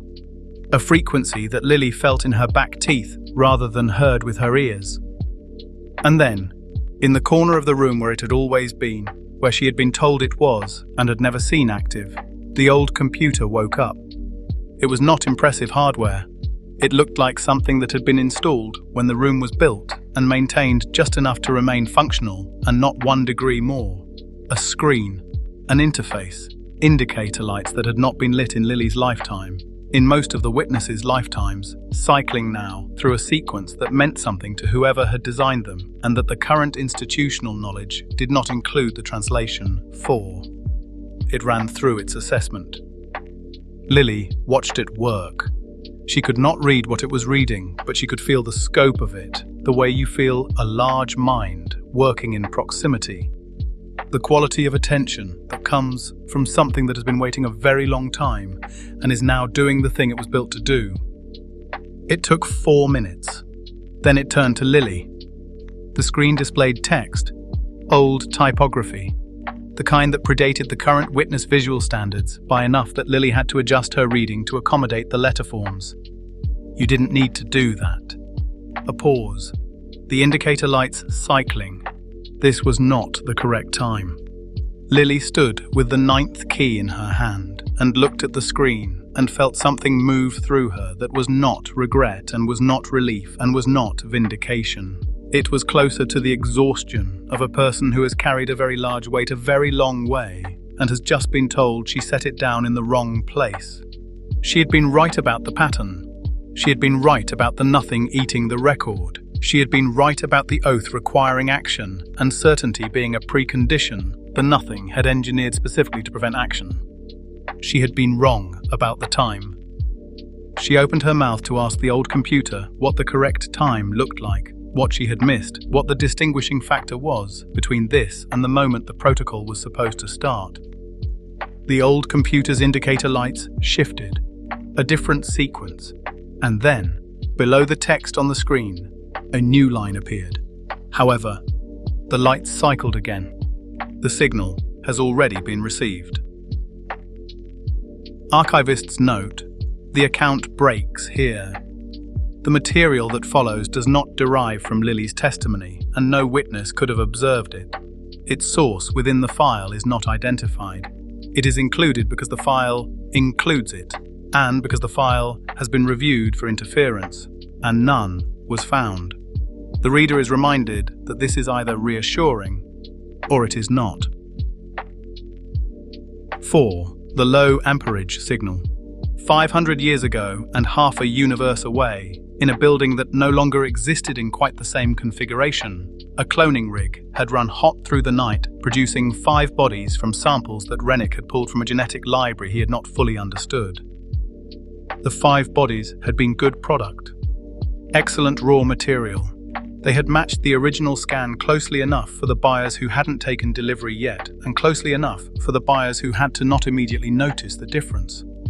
Rennick had been right that the genetics were what mattered. He had been wrong that the thing holding the genetics together was incidental. The 5 bodies had gone to 5 different buyers in 5 different locations across the noise, catalogued as high-value genetic assets, maintained in various states of stasis and partial activation, depending on what the buyers needed them for. None of them had ever woken up. None of them had ever been expected to wake up. That was not what they were for. For 500 years, they had been for what their buyers needed them for, and then the low amperage signal had found them. No system in the noise recorded where the signal had entered the network. The buyer's equipment registered it, when it registered it at all, as weather. In a sense, this was accurate. Nobody sends the weather. It did not arrive all at once. The signal was low enough that the first body it reached took 3 weeks to fully receive it, the BIOS update working through the biological hardware at the speed of something that was not in a hurry, because it had never needed to be in a hurry before. The General's protocol was not designed for speed. It was designed for inevitability, which was a different thing entirely, and inevitability did not require hurry, because inevitability did not require anything except time and the absence of the thing that could stop it.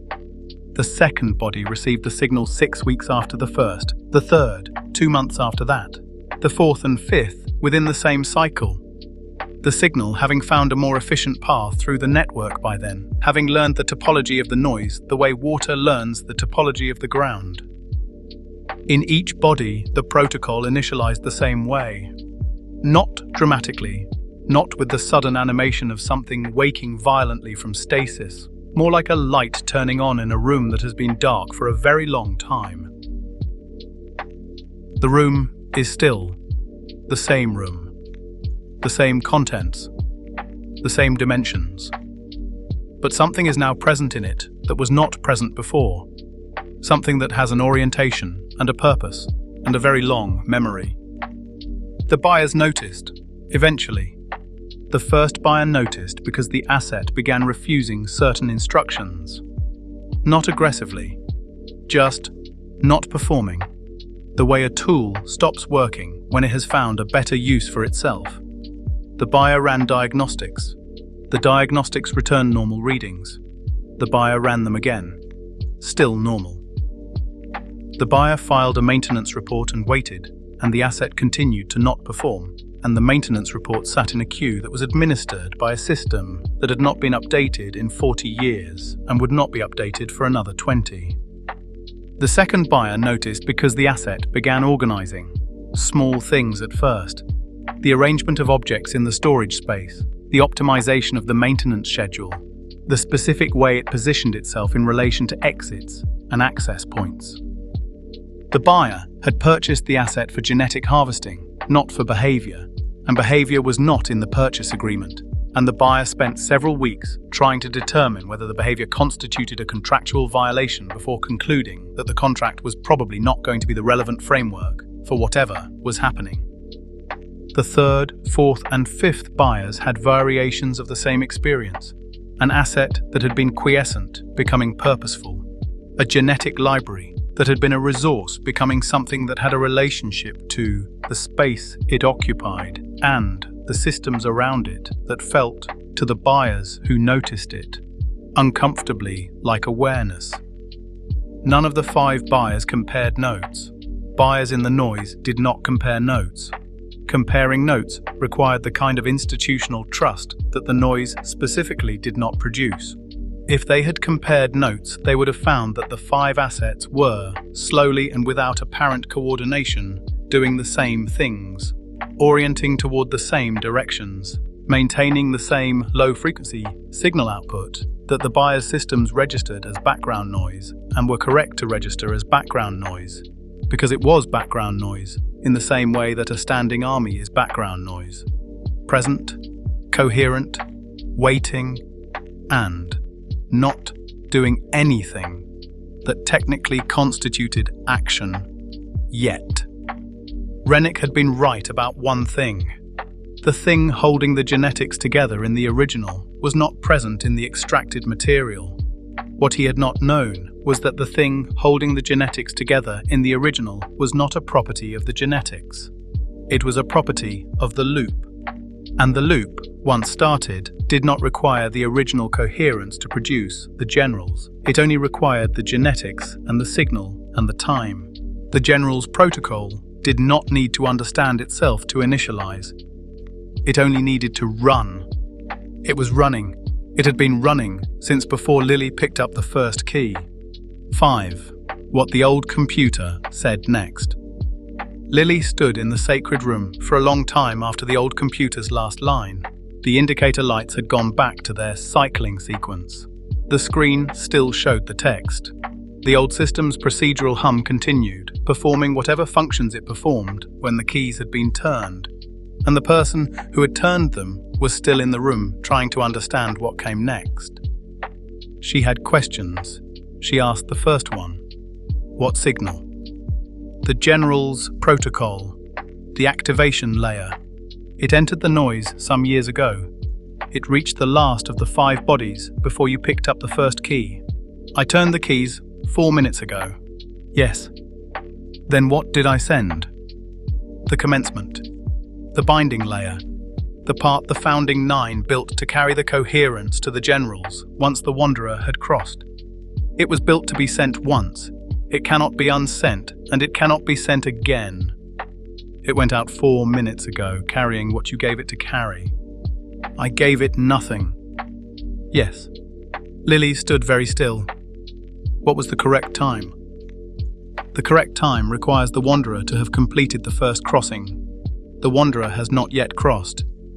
What crossing? The crossing that produces the coherence the protocol requires. What you have started will run. It will not run correctly. The generals it produces will be incomplete. She thought about the 5 bodies, about the samples Rennick had pulled from something he didn't understand, about the thing the archive had told her was missing from the extracted material, the coherence, the thread that held 40,000 years of genetic memory together. Incomplete how? In the way that a general without a war is incomplete. They will have the capacity. They will not have the orientation. Something will have to give them the war. The nothing. The screen was still for a moment in a way that Lily read as confirmation. The nothing will find them. The nothing always finds the incomplete things. The nothing is very good at giving incomplete things a direction. Lily sat down on the floor of the sacred room, which was not a thing that was done in the sacred room, and looked at the 9th key in her hand, and thought about the 5 previous women, and whether they had felt what she was feeling now, which was the weight of having been right about everything that mattered and wrong about the one thing that determined the outcome. Then she stopped thinking about the 5 previous women because a colder thought had arrived and was waiting to be thought. The activation signal, she said. Who sent it? The source is not identified in any record I can read. The sending is consistent with the pattern you mapped. It woke them early, before the crossing. She turned the 9th key over in her hand, so that when the coherence finally came, there would be nothing left to bind it with. It needed the commencement spent first. It needed someone to turn the keys before the Wanderer crossed. The lights cycled and said nothing, which she took as agreement. 5 women, she said. It engineered the timing of their certainty. That was my theory. 5 false alarms to teach the institution doubt, and the doubt to slow every woman who came after. She was quiet for a moment. And then a 6th woman who saw through the doubt, who understood that the hesitation itself was the interference, who was so certain the doubt was the trap that she stopped doubting. The screen was still. Did it engineer mine? The indicator lights ran through a long sequence. When the text came, it came slowly, as if each word were being weighed before release.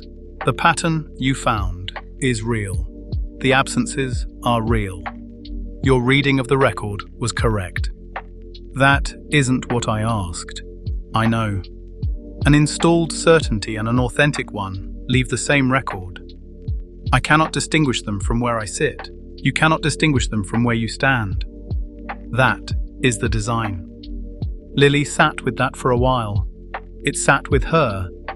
It was going to sit with her, she understood, for the rest of her life, which was a sentence the 5 previous women had also served, each of them alone, each of them believing they were the only one.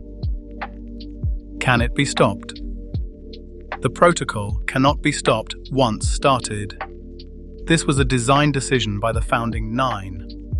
They understood that a protocol that could be stopped by the nothing.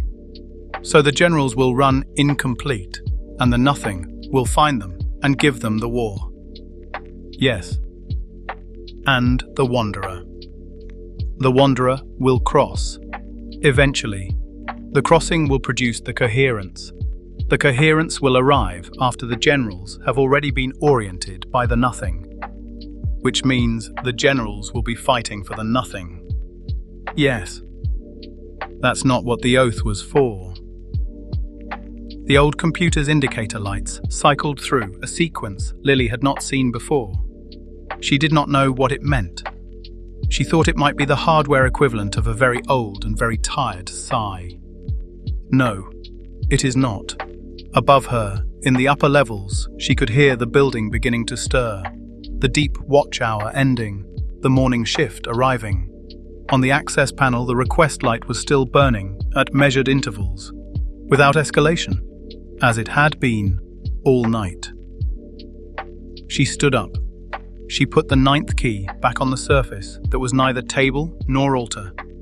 She looked at the old computer, whose screen was still showing the conversation, whose indicator lights were still cycling. "Will you still be here?" she said. "When the Wanderer crosses." "I've been here since before the archive. I will be here after." "Good," Lily said. She released the lock and went up. 6, the careful one. Marsh was sitting at the top of the stair, not standing, sitting, with her back against the wall and her files on her knees, in the way of a person who had decided early in the night that she was not leaving and had then organized herself for the duration. She had not tried to force the lock, because forcing the lock was not a thing Marsh would do. She had simply requested entry at intervals regular enough to constitute a record, which Lily suspected was the point. If anyone ever audited this night, there would be a log. Someone had asked 11 times to be let in. She stood when Lily reached the top of the stair. She looked at Lily's face, and then at Lily's hands, which were empty. "You turned them," Marsh said. Not a question. Observational, the careful one being careful. "Yes." "Was it the correct time?" "No." Marsh took that the way she took everything, by holding very still around it. Lily watched her do the arithmetic, 5 files, 5 women, the settled institutional weight of being wrong, and now a 6th file that would carry Lily's name. Watched her arrive at the question underneath. Then what happens now? Now, Lily said, we do the job. She said the rest of it on the way up through the waking building, and Marsh wrote it down afterward almost exactly as it was said, which is why the account survives in the form it does. We witness. We write down what happened, exactly as it happened, including the mistake. Especially the mistake, because the mistake is part of the record, and the record is the only weapon we have ever actually held. Something has started, that we started wrong, at the wrong time, and it will be handed a war by the thing we were founded to watch, and we cannot stop it. So we do the other thing. We see it clearly, and we say clearly what we saw, even if we can't prove it, even if the records disagree, even if by the time it's over, nobody remembers why it started. We were here. At the top of the last stair, Lily stopped and looked at the careful one, whose actual name she used. Marsh, get Senna and Dovar, bring the 11 files. We start with the absences, and we do not stop. A breath. And when you write this down, write it as it happened. Do not make me sound better than I was. Marsh looked at her for a moment. I never do, she said, and went to get the others. In the deep archive, in the partition Lily had kept invisible to standard searches for 500 years, the impossible source date file updated for the first time since it had been created. The update was a single line. It read, commenced. The source of the update was listed, as it had always been listed, as unknown. The date was listed, as it had always been listed, as impossible. The archive received it without comment. The archive received everything without comment. That was what it was for. The record was kept. What the record was for remained to be seen.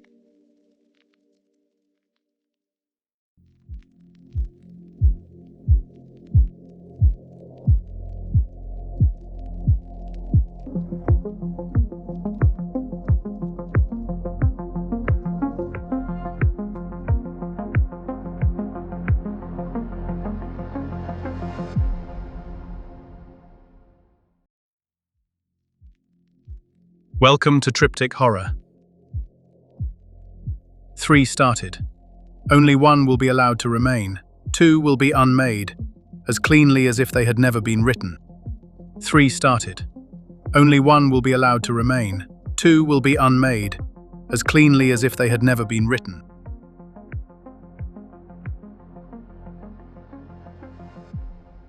This is Triptych Horror. Triptych Horror, Season 0, Episode 9. The God of Route 88, by Morgan Olson. The bell over the door rang sometime after midnight. I looked up from the register and saw a man I hadn't seen before. That didn't mean much. Route 88 moves a lot of strangers through here. Truckers, drifters, salesmen, people who missed something important 3 states back. But this one didn't look around the way most people do. He wasn't checking prices, wasn't checking exits. He was checking me. Coffee still on? He asked. It usually is. He nodded, poured himself a cup, didn't add anything to it, and leaned against the counter like he had all the time in the world. We listened to the road for a minute.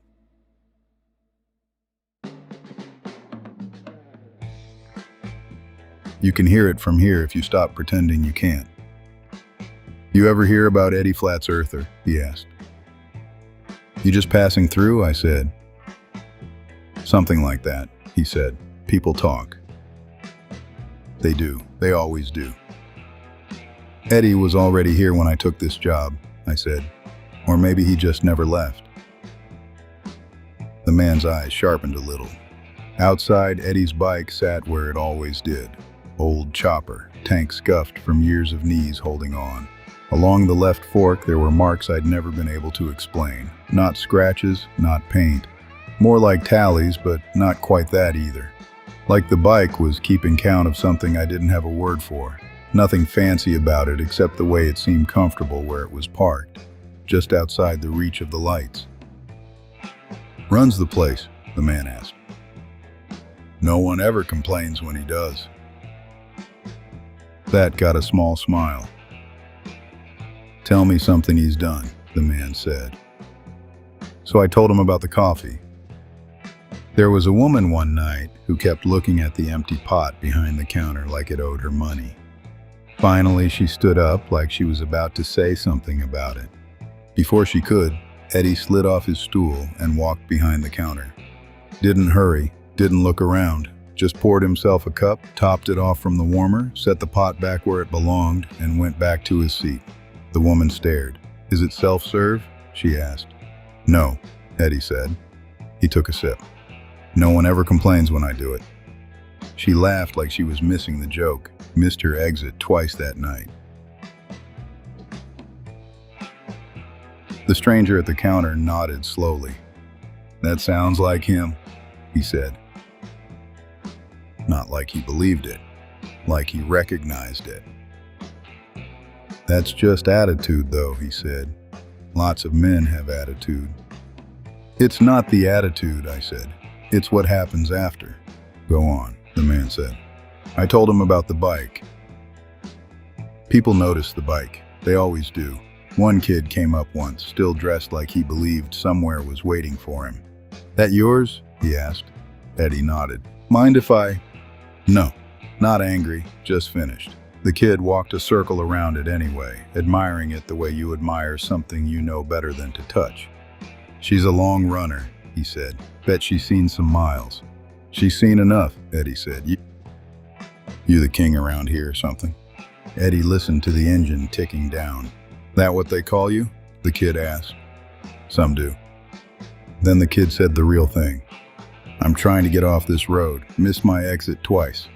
Eddie looked at him the way you look at someone standing too close to traffic. "You want off," Eddie said, "or you want out?" "What's the difference?" "Off is temporary." The stranger at my counter had stopped drinking his coffee. "So where's the next exit?" the kid asked. "You already passed the last easy one." "That's not funny." Eddie kicked the bike alive. The engine came up on the first try. I didn't say it to be funny. The kid stayed at the rest stop until morning. Watched every car leave. None of them went where he needed. The stranger let out a quiet breath. "Yeah," he said. "That tracks." Not surprised, not unsettled, just confirming something he already half knew. He tapped the counter once. "What's the worst one?" That was easy. "The town," I said. "A cop came in one night. Didn't turn his lights on, parked crooked. Took his hat off before he got close." "Evening, King," he said. He held out something with both hands. Old Bible. Mayor's family. Leather soft from generations of the same hands. A family name stamped on the front in gold that had dulled but hadn't disappeared. "He wanted you to have it," the cop said, "as a sign. Things'll go smooth in Redwater. Permits, noise complaints, people minding their business." Eddie folded his rag careful, set it on the bike seat.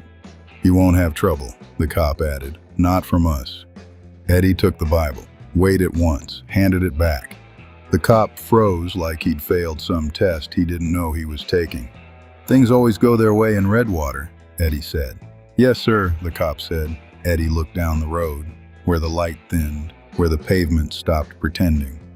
"Yeah," Eddie said, "the way it always should have." The cop backed away, smiling, relief all over him. Didn't turn his lights on until he was past the last clean exit. After that, Redwater did fine. Nothing improved, nothing resisted. The stranger at my counter watched my face the whole time I told it, like he was watching a weather change. When I finished, he sat quiet for a long time. Then he said something that wasn't quite a question. He was already doing that back then. I didn't ask what back then meant. People who know Eddie usually know things I'm happier not knowing. Eddie doesn't give people what they want, I said. He gives them what they're already doing. He doesn't trap anyone, the stranger said. No, I said. He just commits. He asked about the others then, like he couldn't help himself. So I gave him the short list.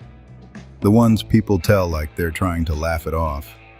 The man who asked for a way back and got every mistake remembered in order. The woman who asked to arrive somewhere and couldn't stay. The kid who asked if there was a God and got certainty so strong it ruined him for regular company. They all rhyme, I said. The stranger nodded, like someone listening to a song they wrote a long time ago, checking if it still held up. It did. He finished his coffee then, set the cup down gentle, reached into his coat, and slid a card across the counter. Heavy stock, plain, just one word, M-I-L-N-E-R, Milner. Nothing else on it. If you see Eddie, the man said, already turning toward the door, he'll know how to get a hold of me. He paused at the door without turning around. Tell him the others have all been visited. The bell rang. I watched his taillight stretch out down Route 88, longer than they should have. Outside, Eddie stood by his bike. Like he'd been there the whole time. Didn't look at the road, didn't look at the card. But the engine ticked once, slow, final, like a period at the end of a sentence. I picked up the card, looked at it a long time, set it back down where he'd left it. By morning it was gone. I looked out at Eddie. The tallies on the bike. There was one more than I remembered. I didn't ask Eddie what he did with it. He didn't ask me why I'd left it there. Route 88 works better that way.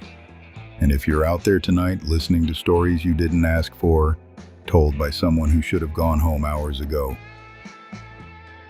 don't turn around. Don't argue with the map. Just keep going. The road already decided.